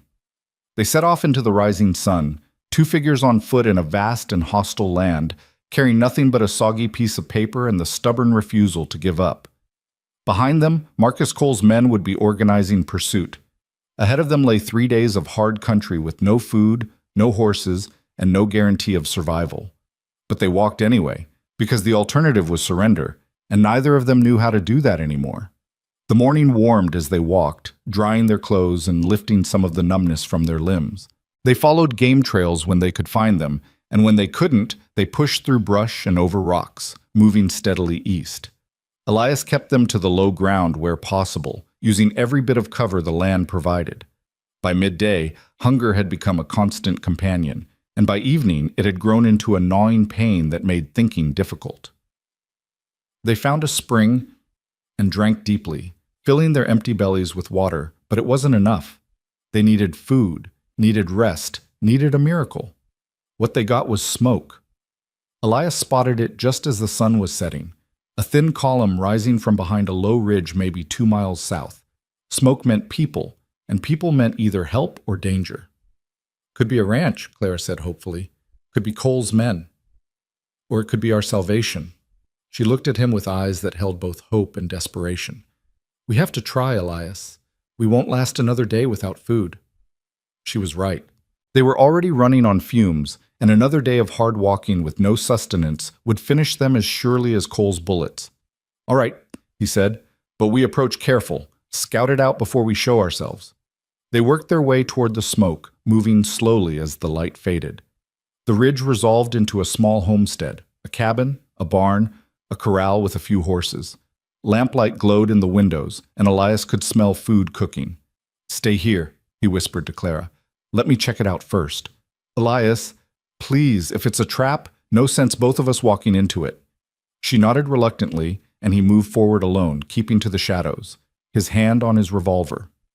He worked his way around to a window and peered carefully inside. What he saw made his heart sink. Sitting at the table, eating dinner with an elderly couple, was Craddock, Marcus Cole's foreman, the man who'd led the siege at the rocks, the man who'd sworn to bring them back to Cole, dead or alive. And worse, on the table beside Craddock's plate, Elias could see a familiar leather envelope. They'd found flint and silver. They'd found the papers, which meant everything they'd suffered, everything they'd risked, had been for nothing. Elias stood frozen at the window, his mind reeling. The leather envelope sat there on the table like a death sentence, so close he could almost reach through the glass and grab it. Inside were all the original letters, all the proof of Marcus Cole's crimes, everything they'd risked their lives to protect, everything except the summary hidden in Clara's clothing. That thought cut through his despair like a knife. They still had something, not the originals, but enough. Clara's careful transcription of the key facts, the critical names and dates, it wasn't perfect, but it might be enough to convince the territorial marshal to investigate. It had to be enough, because it was all they had left. He backed away from the window carefully, his heart hammering. Craddock was laughing at something the old man had said, completely at ease, a glass of whiskey in his hand. He had no idea Elias was watching, no idea his quarry was less than 30 yards away. Elias retreated to where Clara waited in the shadows, her face tense with worry. "What did you see?" she whispered. "Craddock. He's inside with an old couple. And Clara?" He paused, hating what he had to say. "He's got the envelope, the papers your father hid. All of it." Her face went white. "How? We had them with us when we jumped into the ravine." "Must have been in my saddlebag instead of yours. When the horses bolted, Craddock's men must have found them." Elias took her hand, squeezing gently. "But we've still got your summary, the copy you made. That's enough."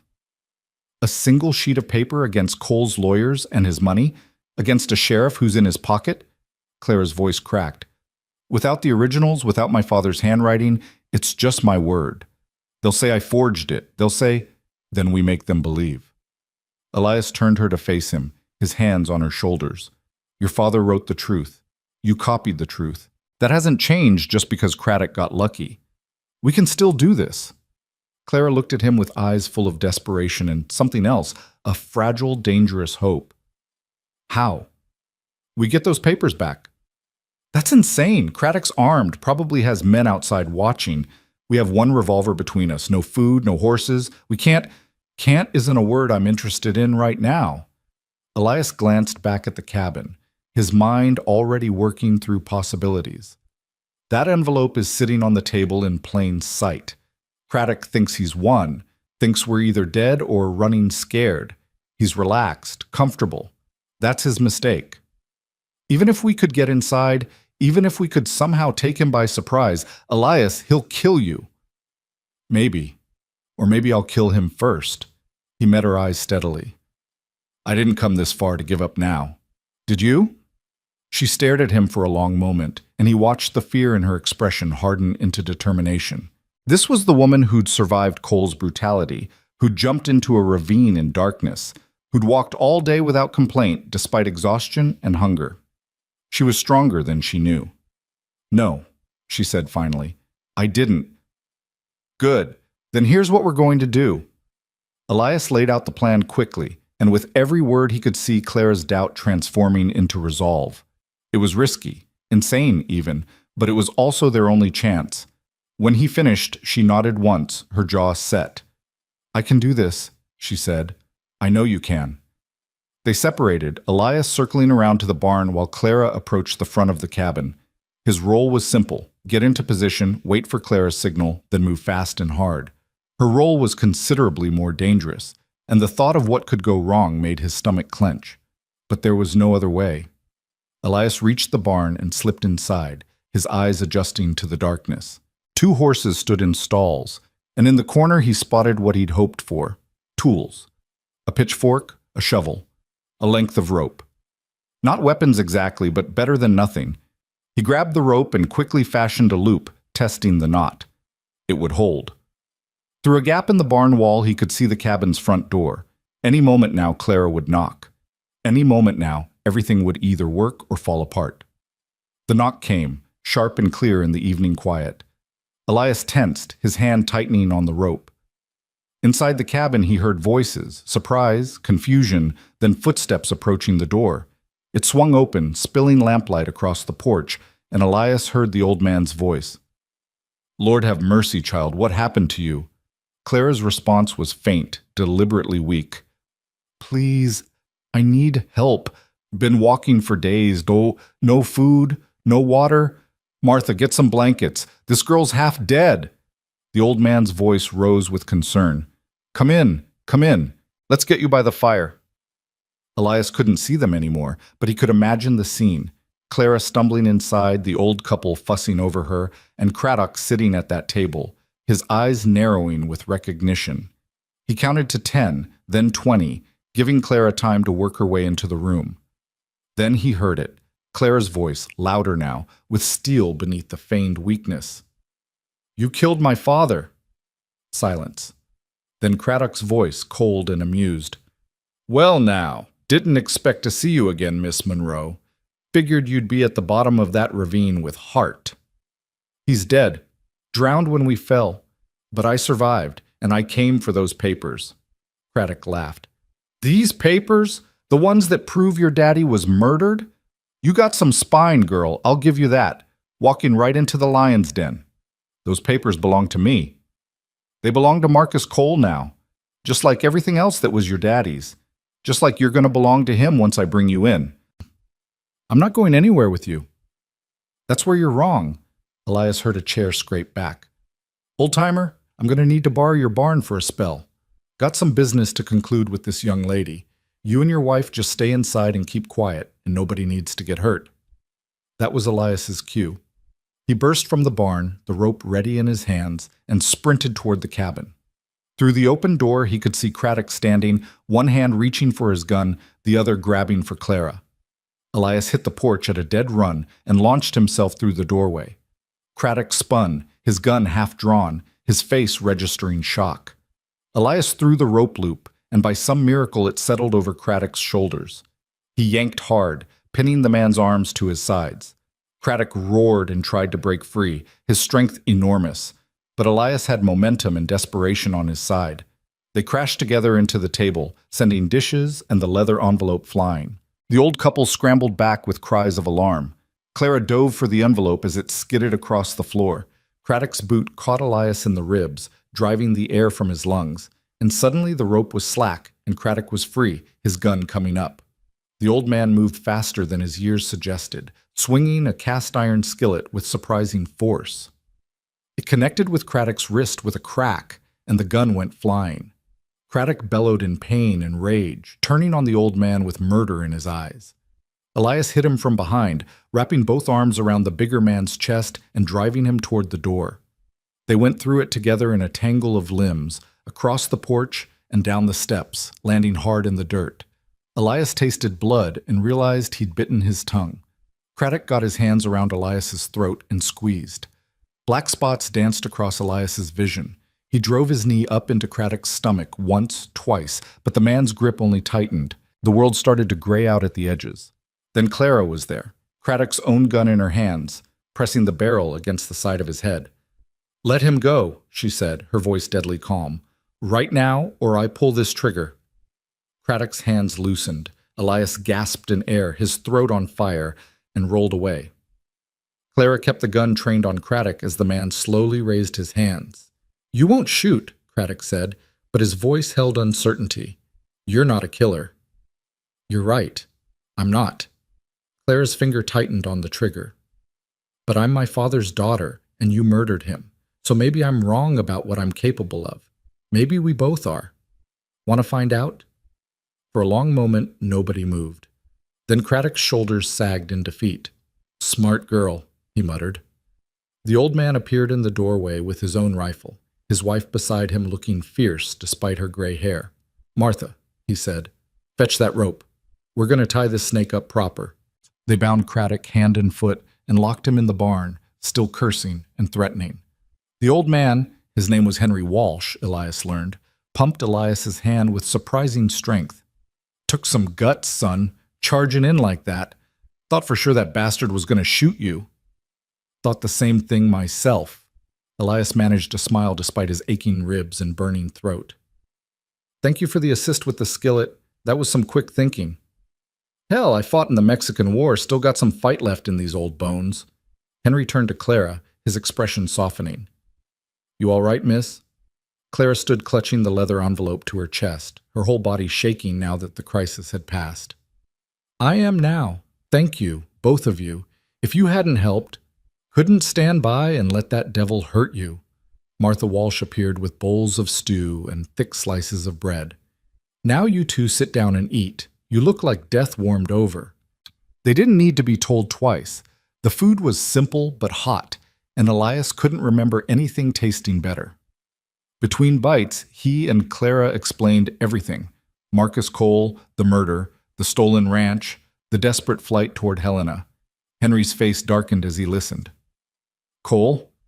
Should have known. That man's been buying up land all through this territory, squeezing out honest folks.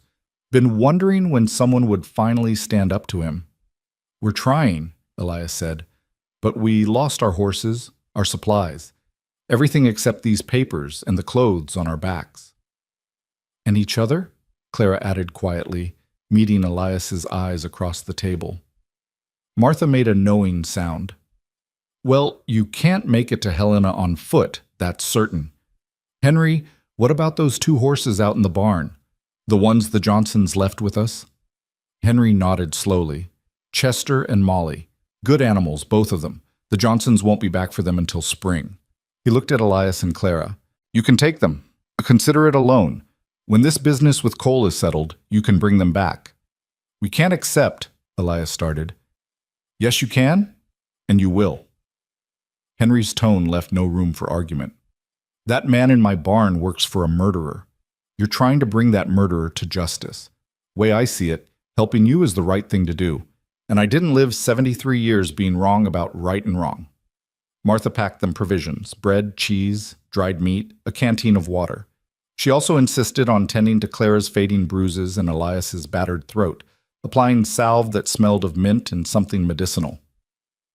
"You'll want to leave before dawn," Henry said as they prepared to bed down for a few hours' rest. "That bastard in the barn probably has friends looking for him.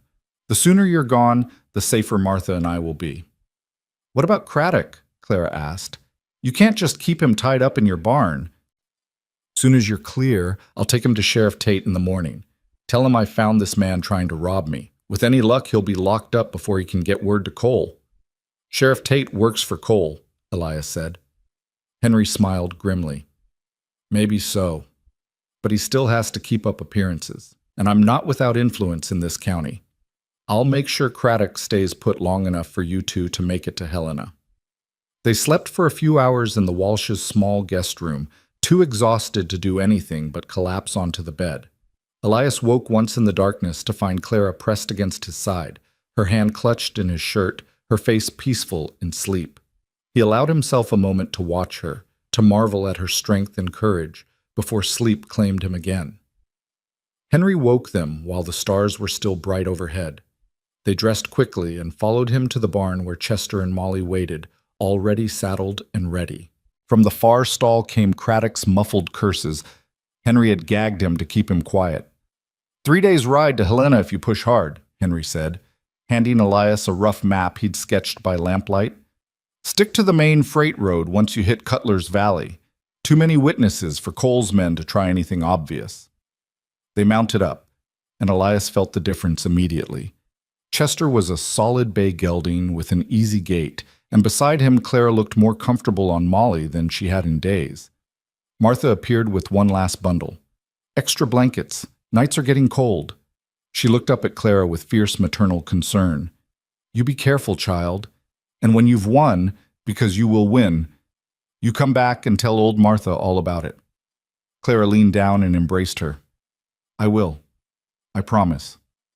They rode out as the first hint of dawn touched the eastern sky, leaving the Walsh homestead and its kindly inhabitants behind. For the first time in days, Elias felt something like hope. They had horses, supplies, and most importantly, they still had the papers. All of them now, the originals and Clara's summary. The freight road to Helena appeared by mid-morning, a wide track worn smooth by countless wagon wheels. As Henry had predicted, they began encountering other travelers, freight wagons hauling supplies.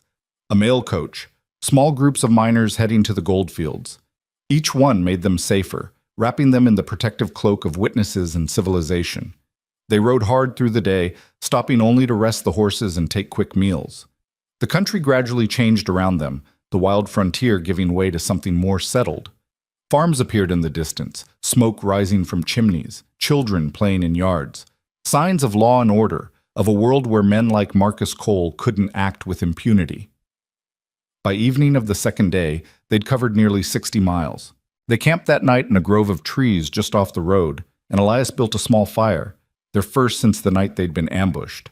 The warmth and light felt like a luxury after days of cold and darkness. Clara sat close to the flames, the leather envelope open in her lap, reading through her father's letters by firelight. Elias watched the play of emotions across her face: grief, anger, determination. "He knew," she said finally. "My father. He knew Cole would kill him if he didn't give up the ranch. But he fought anyway. Fought because he believed the law meant something, because he thought justice would prevail." She looked up at Elias, her eyes bright with unshed tears. "What if he was wrong? What if we get to Helena and the marshal won't help? What if Cole's reach extends even that far?" "Then we make him help. We don't give him a choice." Elias moved to sit beside her. "Your father wasn't wrong, Clara. He was just early. He started a fight he couldn't finish alone, but he made sure you'd have what you needed to finish it for him. That's not failure. That's faith. Faith in you, faith in the system, faith that eventually the truth wins out. And if it doesn't, then we keep fighting until it does." He took her hand. "I'm not giving up on this. On you. On us. Not now, not ever." Clara set aside the letters and turned to face him fully. In the firelight, her face was beautiful despite the fading bruises, her eyes dark and deep and full of things Elias was only beginning to understand. "When this is over," she said softly, "when Cole's in prison or dead or whatever justice looks like for him, what happens to us? What do you want to happen?" "I want—" She paused, choosing her words carefully. "I want to rebuild my father's ranch. Not as it was, but as he dreamed it could be. I want to raise cattle and maybe plant orchards like he talked about. I want to prove that good people can make it in this country without compromising their principles." "That's a good dream. But I don't want to do it alone." She met his eyes directly. "These past days with you, even with all the fear and danger, I felt more alive than I have in years, more certain of who I am and what I'm capable of. You did that. Not by rescuing me, but by believing in me, by treating me as a partner, not a victim." Elias felt his throat tighten with emotion. "Clara, I know we barely know each other. I know this might just be the intensity of the situation, the way danger can make people feel things that aren't real. But Elias, when I look at you, when I think about the future, I want you in it. Not just nearby, but with me, building something together." He kissed her then, and this time there was nothing tentative about it. This was a promise, a claim, a declaration of intent. When they finally pulled apart, both were breathing hard. "Yes," Elias said simply. "To all of it." "Yes." They held each other as the fire burned low and the stars wheeled overhead. Two people who'd found something precious in the midst of chaos and refused to let it go. Dawn of the third day broke clear and cold. They rode out early, both feeling the pull of their destination. Helena was close now, maybe 8 hours' ride if they pushed the horses. Close enough that Elias could taste it. But as the morning wore on, he became aware of a prickling sensation between his shoulder blades, the feeling of being watched. He scanned the road behind them but saw nothing obvious, just the normal traffic of the freight route. "What's wrong?" Clara asked, noticing his tension. "Not sure. Just a feeling." He kept his hand near his revolver. "Stay alert." They passed through a small settlement around midday, a general store, a blacksmith, a saloon. Elias considered stopping to ask about Cole's influence in the area, but decided against it. Better to keep moving, get to Helena, get these papers into official hands. As they left the settlement behind, 3 riders fell in behind them, casual, not obviously threatening, but maintaining a steady distance. Elias's jaw tightened. "Don't look back," he told Clara quietly, "but we've picked up a tail. 3 men, maybe 200 yards behind us." "Cole's men?" "Probably, though they can't try anything on the main road, too many witnesses."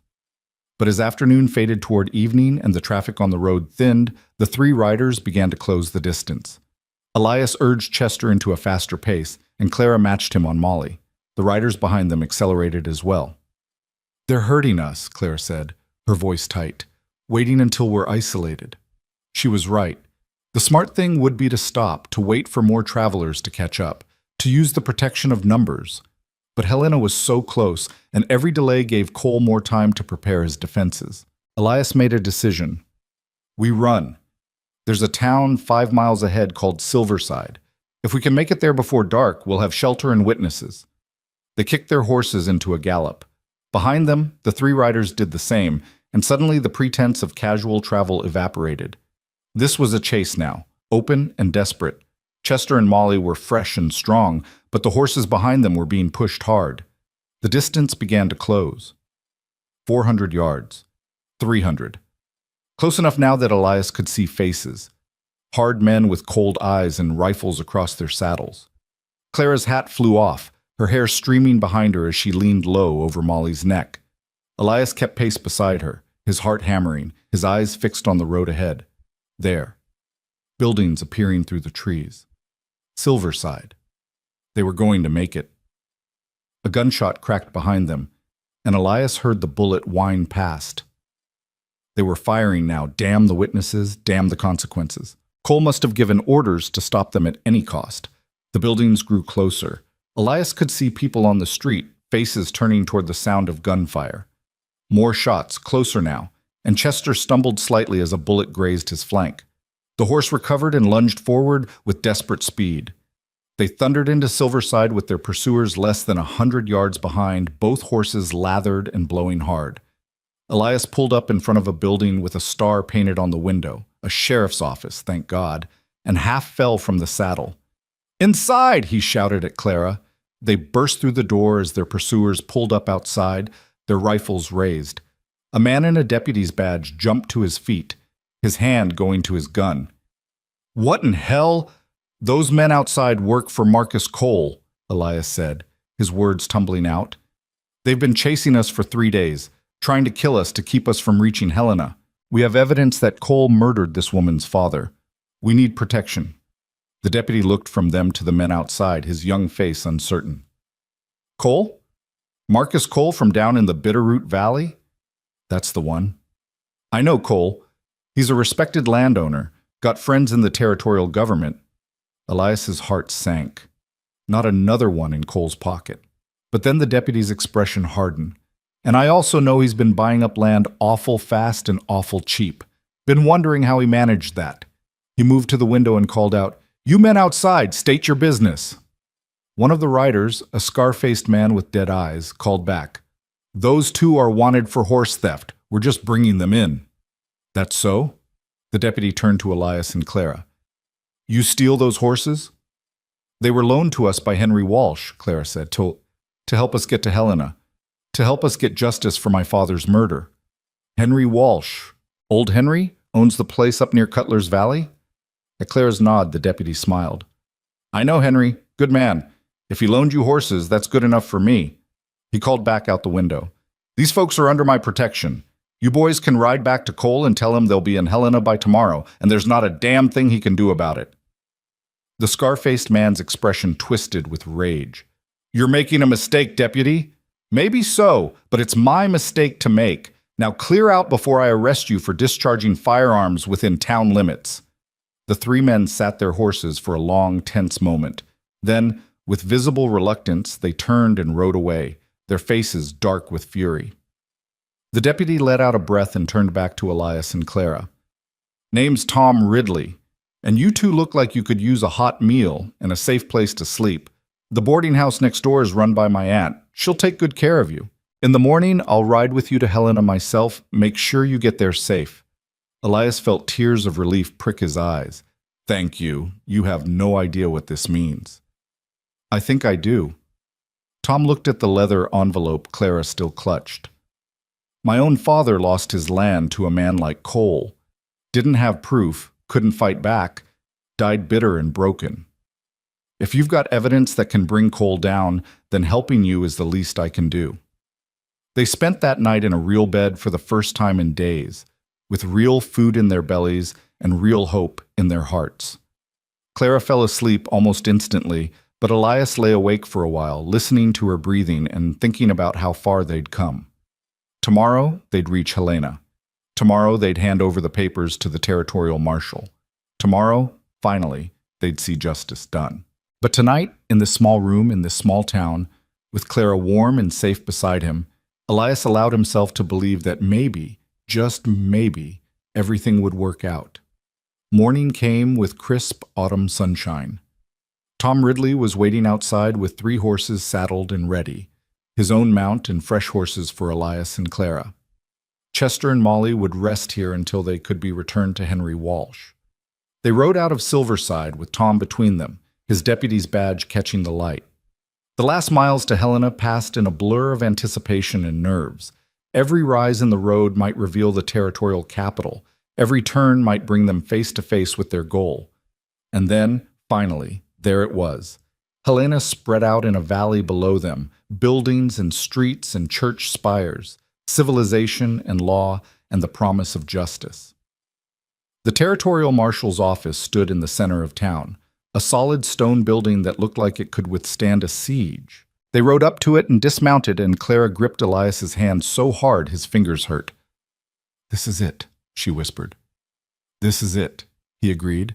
Together, with Tom Ridley at their backs and the evidence clutched safely in Clara's hands, they climbed the steps and walked through the door into whatever came next. The territorial marshal's office smelled of pipe tobacco and old paper, with morning sunlight streaming through tall windows that illuminated dust motes dancing in the air. Behind a massive oak desk sat Marshall Theodore Blackwood, a man in his late 50s with iron gray hair and eyes that had seen too much of human nature to be easily fooled. He looked up as they entered, his gaze taking in their travel-worn appearance, Clara's fading bruises, and the desperate hope written across both their faces. "Help you folks?" His voice was measured, neither welcoming nor dismissive. Tom Ridley stepped forward. "Marshall Blackwood, I'm Deputy Tom Ridley from Silverside. These people have information about a murder, a serious matter that needs your immediate attention." Blackwood set down his pen and leaned back in his chair. "Go on." Clara moved forward, her hands trembling slightly as she placed the leather envelope on the desk.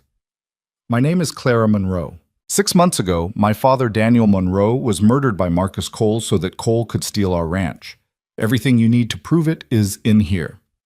The marshal's expression didn't change, but something flickered in his eyes. "Marcus Cole, the landowner from Bitterroot Valley?" "Yes, sir." "That's a serious accusation, Miss Monroe. Marcus Cole is a man of considerable influence in this territory." "I know what he is," Clara said, her voice steady despite the tremor in her hands. "He's a murderer and a thief, and I have the proof." Blackwood opened the envelope and began reading. The room fell silent except for the ticking of a wall clock and the rustle of paper. Elias watched the marshal's face, trying to read his reaction, but the man's expression remained carefully neutral. Minutes passed. Then more minutes. Blackwood read through every letter, every document, his eyes moving methodically across each page. When he finally looked up, his face was grave. "This is your father's handwriting?" "Yes, sir. I'd recognize it anywhere." "And you can verify these claims? The threats Cole made, the circumstances of your father's death?" "I can. And there are others who witnessed Cole's behavior. Henry Walsh from Cutler's Valley, Tom and Margaret Brennan from the Trading Post. They all saw what Cole was doing, how he was squeezing people out." Blackwood tapped the papers thoughtfully. "These letters to the lawyer in Helena, I know the man, Jonathan Hughes. He's dead, Miss Monroe. Died 3 months ago. Heart attack, the doctor said." Elias felt Clara stiffen beside him. "Or another murder made to look like natural causes." "That's a possibility I'm beginning to consider." Blackwood stood and moved to the window, his hands clasped behind his back. "I've been hearing rumors about Marcus Cole for over a year now. Nothing concrete, nothing I could act on. Men losing their land under suspicious circumstances, accidents that seemed too convenient, debt papers that appeared from nowhere. But Cole's always been careful, always covered his tracks." He turned back to them. "Until now, apparently." "So you'll investigate?" Clara's voice held desperate hope. "I'll do more than investigate. Based on these documents, I'm issuing a warrant for Marcus Cole's arrest on charges of fraud, intimidation, and conspiracy to commit murder. Whether we can prove the murder itself remains to be seen, but this is enough to bring him in and start asking hard questions." Clara swayed slightly, and Elias caught her elbow to steady her. "Thank you," she whispered. "Thank you. Don't thank me yet. Cole won't come quietly, and he's got resources. This could get ugly before it's over." Blackwood moved to his door and called out, "Matthews, get in here." A younger man appeared, lean and sharp-eyed, wearing a deputy's badge. "Sir, I need you to assemble a team. 6 good men, ones who can't be bought or intimidated. We're riding to Bitterroot Valley to arrest Marcus Cole." Matthews' eyebrows rose. "Cole? That's going to cause trouble, sir." "I'm aware. That's why I want good men. Have them ready to ride within the hour."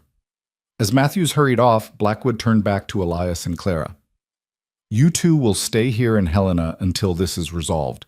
I'll put you up at the Granville Hotel under protective custody. Cole's reach extends this far, and I don't want him getting to you before we have him in chains." "I want to go with you," Clara said suddenly. "When you arrest him, I want to be there." "Absolutely not. It's too dangerous. It's my father who was murdered, my ranch that was stolen. I have every right—" "You have every right to stay alive," Blackwood interrupted firmly, "which you won't do if Cole's men get their hands on you. You've done your part, Miss Monroe. You brought me the evidence. Now let me do mine." Clara looked like she wanted to argue further, but Elias squeezed her hand gently. "He's right. We've come this far. Let's not throw it away now." She subsided reluctantly, and Blackwood's expression softened slightly. "I promise you, Miss Monroe, Marcus Cole will answer for what he's done to you and your father. You have my word on that." The marshal was true to his word. Within 2 hours, he and his team of deputies were mounted and riding south toward Bitterroot Valley. Elias and Clara watched them go from the window of their hotel room, a comfortable space with 2 beds and a door that locked from the inside. "It feels wrong," Clara said quietly, "being safe and comfortable while Blackwood rides into danger on our behalf." "It's not on our behalf. It's on behalf of the law." Elias moved to stand beside her. "Cole broke the law, murdered your father, stole land that wasn't his. Blackwood isn't doing us a favor. He's doing his job." "I know, but still—" She turned away from the window, her arms wrapped around herself. "What if it's not enough? What if Cole's influence is too strong? What if he finds a way to wriggle free? Then we find another way, and another after that. We don't stop until justice is done." He crossed to her and took her hands. "But I think Blackwood's going to come through. Did you see his face when he was reading those letters?" "He was angry, Clara. Not just professionally offended, but personally angry. That's the kind of man who doesn't give up." Clara leaned against him, and he wrapped his arms around her, feeling the tension slowly drain from her body. "I'm so tired, Elias. Tired of fighting, tired of being afraid. I just want it to be over." "It will be, soon." They spent the next 3 days in a strange sort of limbo, waiting for word from Blackwood. The hotel staff brought them meals, and a doctor came to examine Clara's injuries and declared them healing well. Tom Ridley stopped by each day to check on them, bringing news from town and reassurance that no one suspicious had been asking questions. On the evening of the 3rd day, a messenger arrived with a note from Blackwood. Elias read it aloud, his voice growing stronger with each word. "Marcus Cole arrested without incident. Brought to Helena for trial. Additional evidence discovered during search of his property confirms fraud and intimidation charges. Several of Cole's men have turned state's evidence in exchange for reduced sentences. Trial set to begin in 2 weeks. Your presence will be required to testify." Clara's hand flew to her mouth. "They got him. They actually got him. They got him." Elias pulled her into his arms, and she began to cry. Great, shuddering sobs of relief and grief and vindication all mixed together. He held her through it, his own eyes burning with emotion, and felt something that had been wound tight inside him for days finally begin to loosen. The trial of Marcus Cole became the talk of Helena.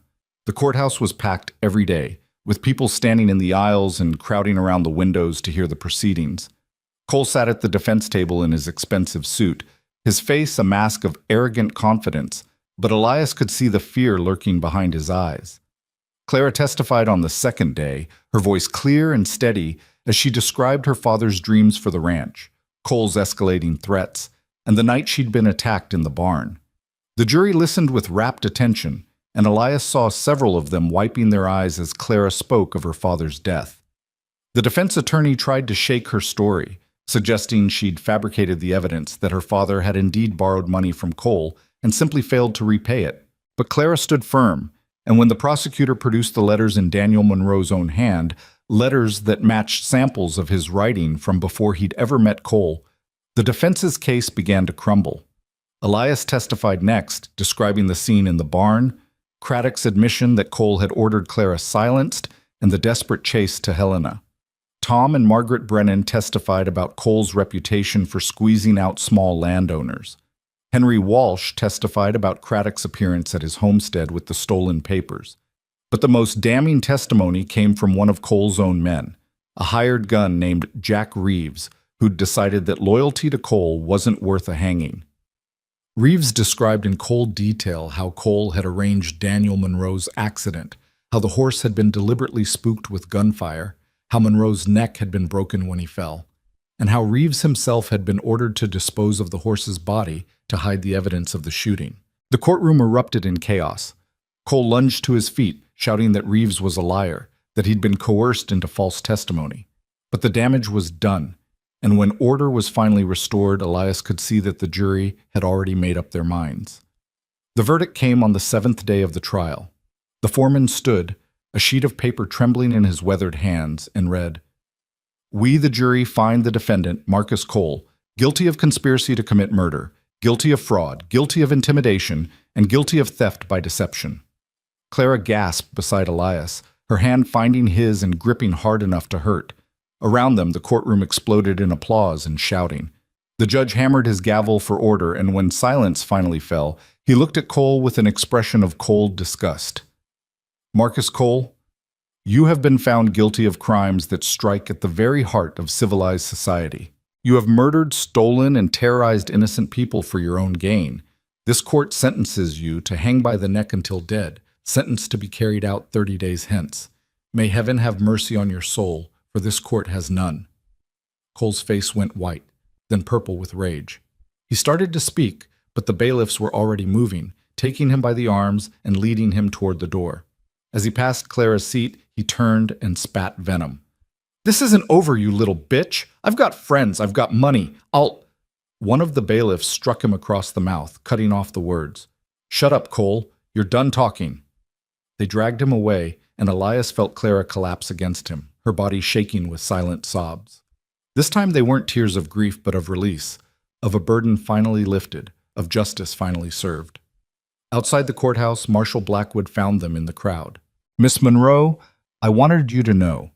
The court has ruled that all property fraudulently taken by Marcus Cole will be returned to its rightful owners. That includes your father's ranch. It's yours again. Clara looked up at him with streaming eyes. Thank you, Marshal, for believing me, for acting when others wouldn't. I only did my job, ma'am. You're the one who had the courage to fight. He tipped his hat to them both. If you ever need anything, you know where to find me. The next few weeks passed in a blur of legal proceedings and paperwork. Clara's ranch was officially restored to her ownership, along with financial compensation for the months of lost income. Several other families who'd lost land to Cole also received restitution, and the territorial government began an investigation into other officials who might have been in Cole's pocket. Elias and Clara attended Cole's hanging together, standing at the back of the crowd as the man who'd caused so much suffering climbed the scaffold steps. Cole's arrogance had finally broken. He went to his death pale and shaking, all his confidence stripped away by the reality of his fate. When it was over, when the body had been cut down and the crowd had dispersed, Clara turned to Elias with clear eyes. It's done, she said simply. It's done, he agreed. They left Helena the next day, riding south together toward Bitterroot Valley. Tom Ridley accompanied them as far as Silverside, where Chester and Molly were returned to them, both well-rested and eager to run. The Walshes welcomed them for a night, celebrating the news of Cole's conviction with a dinner that lasted well into the evening. You did good, both of you, Henry Walsh said, raising his glass in a toast. Took courage to stand up to a man like Cole. You should be proud. My father would be proud, Clara said softly. That's what matters. When they finally reached the Monroe Ranch, Clara sat her horse for a long moment, just staring at the house and barn and the land stretching away toward the mountains. Elias could see emotions playing across her face, grief for what she'd lost, determination for what she would build, and hope for what the future might hold. It's yours now, he said quietly. All of it. What are you going to do with it? She turned to look at him, and the smile that crossed her face was like sunrise breaking over the peaks. We're going to do with it exactly what my father dreamed. Build it into something worth having, raise cattle, plant those orchards he talked about. Make it a place where people are judged by their character, not their connections or their money. We? Elias's heart stuttered. We. Clara dismounted and came to stand beside Chester, looking up at Elias with eyes that held no doubt, no hesitation. That is, if you're willing. I know your own ranch is waiting, and I have no right to ask you to give that up, but yes. He swung down from the saddle and took her hands. Yes to all of it. To building something together, to making your father's dream real, to... He paused, suddenly uncertain. To whatever comes next. Marriage? Clara asked bluntly. Is that something that comes next, or am I being too forward? Elias laughed, the sound startled out of him by her directness. You're being exactly forward enough. And yes, marriage. If you'll have me. I'll have you. She kissed him then, hard and certain, a promise sealed with touch. When they pulled apart, both were grinning like fools. They were married 3 weeks later in a small ceremony in Helena, with Marshall Blackwood standing as a witness and the Brennans and Walshes in attendance. Clara wore a simple dress of blue calico, and Elias wore his best shirt with his hair slicked back and his boots polished to a shine. The ceremony was brief but heartfelt, and when the preacher pronounced them husband and wife, Elias felt like his life had finally clicked into focus. They returned to the ranch as Mr. and Mrs. Hart, ready to begin the hard work of building something lasting. Elias sold his own 300 acres to a young homesteader and moved his few possessions to the Monroe place. Clara's place. Their place now. The first year was brutal. They worked from dawn until well after dark, repairing buildings that Cole's neglect had damaged, rebuilding fences, acquiring cattle from ranchers who'd known and respected Daniel Monroe. Tom Brennan extended them credit at fair terms, and Henry Walsh helped them find reliable hands willing to work for honest wages. Slowly, painfully, the ranch began to come back to life. The barn that had been a place of terror was torn down and rebuilt, its new timbers smelling of fresh-cut pine and possibility. Clara insisted on doing much of the work herself, and Elias learned not to argue when she climbed up to hammer shingles or mucked out stalls alongside the hired men. She was determined to prove she could do this, and he loved her all the more for it. They planted the first apple trees in the spring, a small orchard on the south slope where Daniel Monroe had once stood and painted pictures with words. Clara cried when they tamped down the earth around the first sapling, and Elias held her as the sun set behind the mountains. "He would be so proud of you," Elias murmured against her hair. "Of us," Clara corrected. "This is our dream now, mine and yours and his, all woven together." By the second year, the ranch was turning a profit. Small at first, but steady. They added more cattle, expanded the orchards, built a new bunkhouse for the growing crew of ranch hands.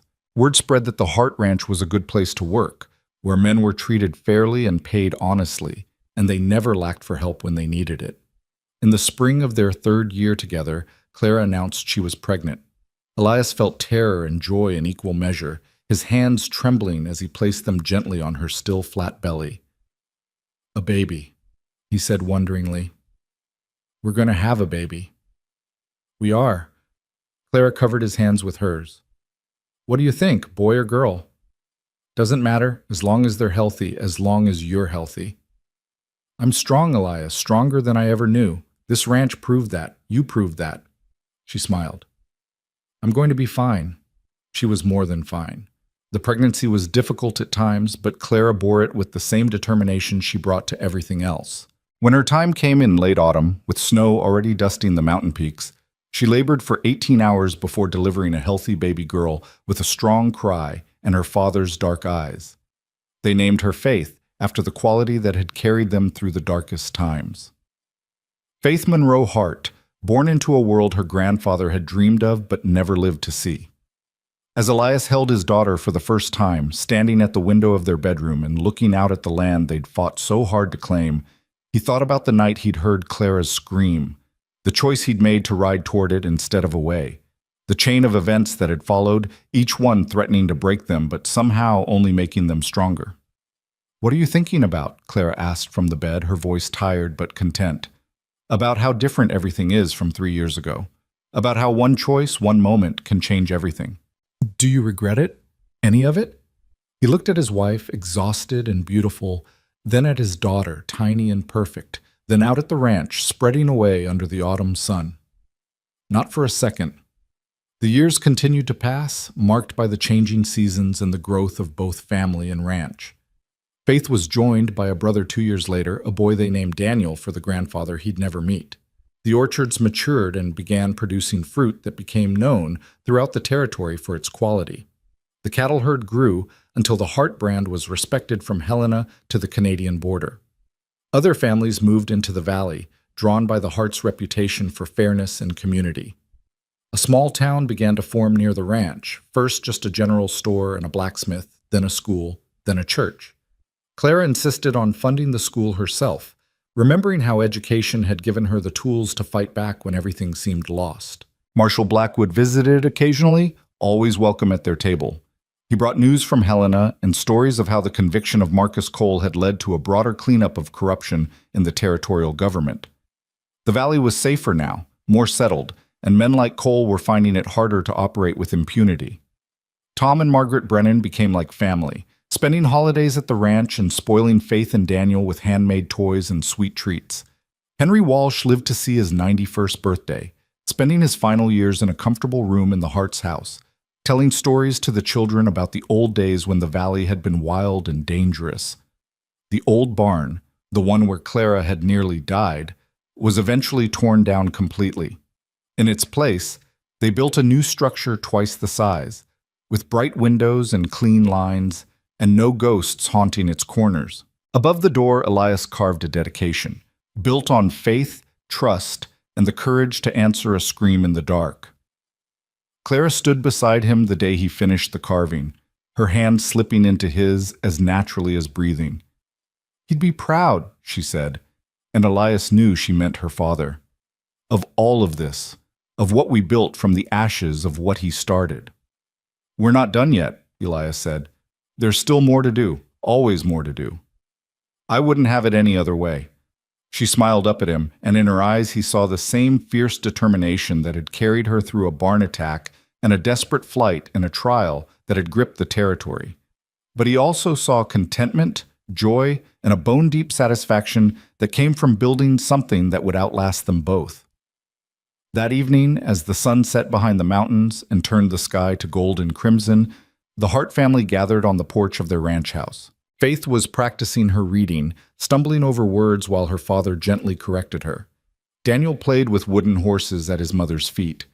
Inside, dinner was cooking, filling the air with savory smells of home. Clara looked out at the land, her land, their land, the land her father had died defending, and felt a peace so profound it brought tears to her eyes. This was what Daniel Monroe had dreamed of. Not just the orchards and the cattle and the prosperity, but this: a family safe and together, a community built on trust and fairness, a future bright with possibility. "Thank you," she whispered, not sure if she was speaking to her father's memory, to Elias, or to the universe itself. Elias heard her and squeezed her hand. "For what?" "For riding toward the scream instead of away from it." He smiled and pulled her close, kissing the top of her head. "Best choice I ever made." As darkness fell and the stars emerged one by one above the Montana mountains, the Hart family went inside to their dinner and their warmth and their life together. Outside, the wind whispered through the orchards and across the rangeland, carrying with it the promise of tomorrow and all the tomorrows after that. The ranch that Marcus Cole had tried to steal through violence and fraud had become something he could never have imagined. Not just a piece of property, but a testament to the power of courage and justice and love. Two people who'd met in darkness and terror had built something luminous and lasting, proving that even in the hardest country, even against the cruelest odds, goodness could prevail. Years later, when Faith was grown and running the ranch herself, she would stand in that same spot on the porch and tell her own children the story of how it all began. How their grandmother had survived an attack, how their grandfather had answered a scream in the twilight, how together they'd brought down a powerful man and built an empire on principles instead of cruelty. And those children would grow up knowing that courage wasn't the absence of fear, but the choice to act despite it. That justice sometimes required sacrifice, but was always worth fighting for. That love found in the darkest moments could shine brighter than any love that came easy. The story would be told and retold, becoming legend, becoming truth, becoming the foundation on which generations built their lives. And through it all, the ranch would stand, a monument to the night Elias Hart heard a woman scream and made the choice that changed everything.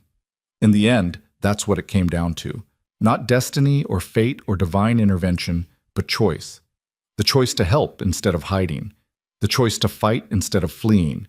The choice to build instead of accepting defeat. Marcus Cole had chosen cruelty and greed, and it had led him to a scaffold and an unmarked grave. Daniel Monroe had chosen principle over profit, and though it had cost him his life, his legacy lived on in every tree planted, every calf branded, every fair deal struck in his daughter's name. Elias and Clara had chosen each other, and in doing so had chosen hope over despair, action over paralysis, love over loneliness. And that choice, made and remade every day in 1,000 small ways, had proven to be the most powerful force of all. As the Montana night deepened around the ranch house and the family slept safe in their beds, the wind continued its endless song across the land. It whispered of the past and promised the future, carrying the story of a scream in the twilight and the man who answered it, forever and always, until the mountains themselves crumbled to dust.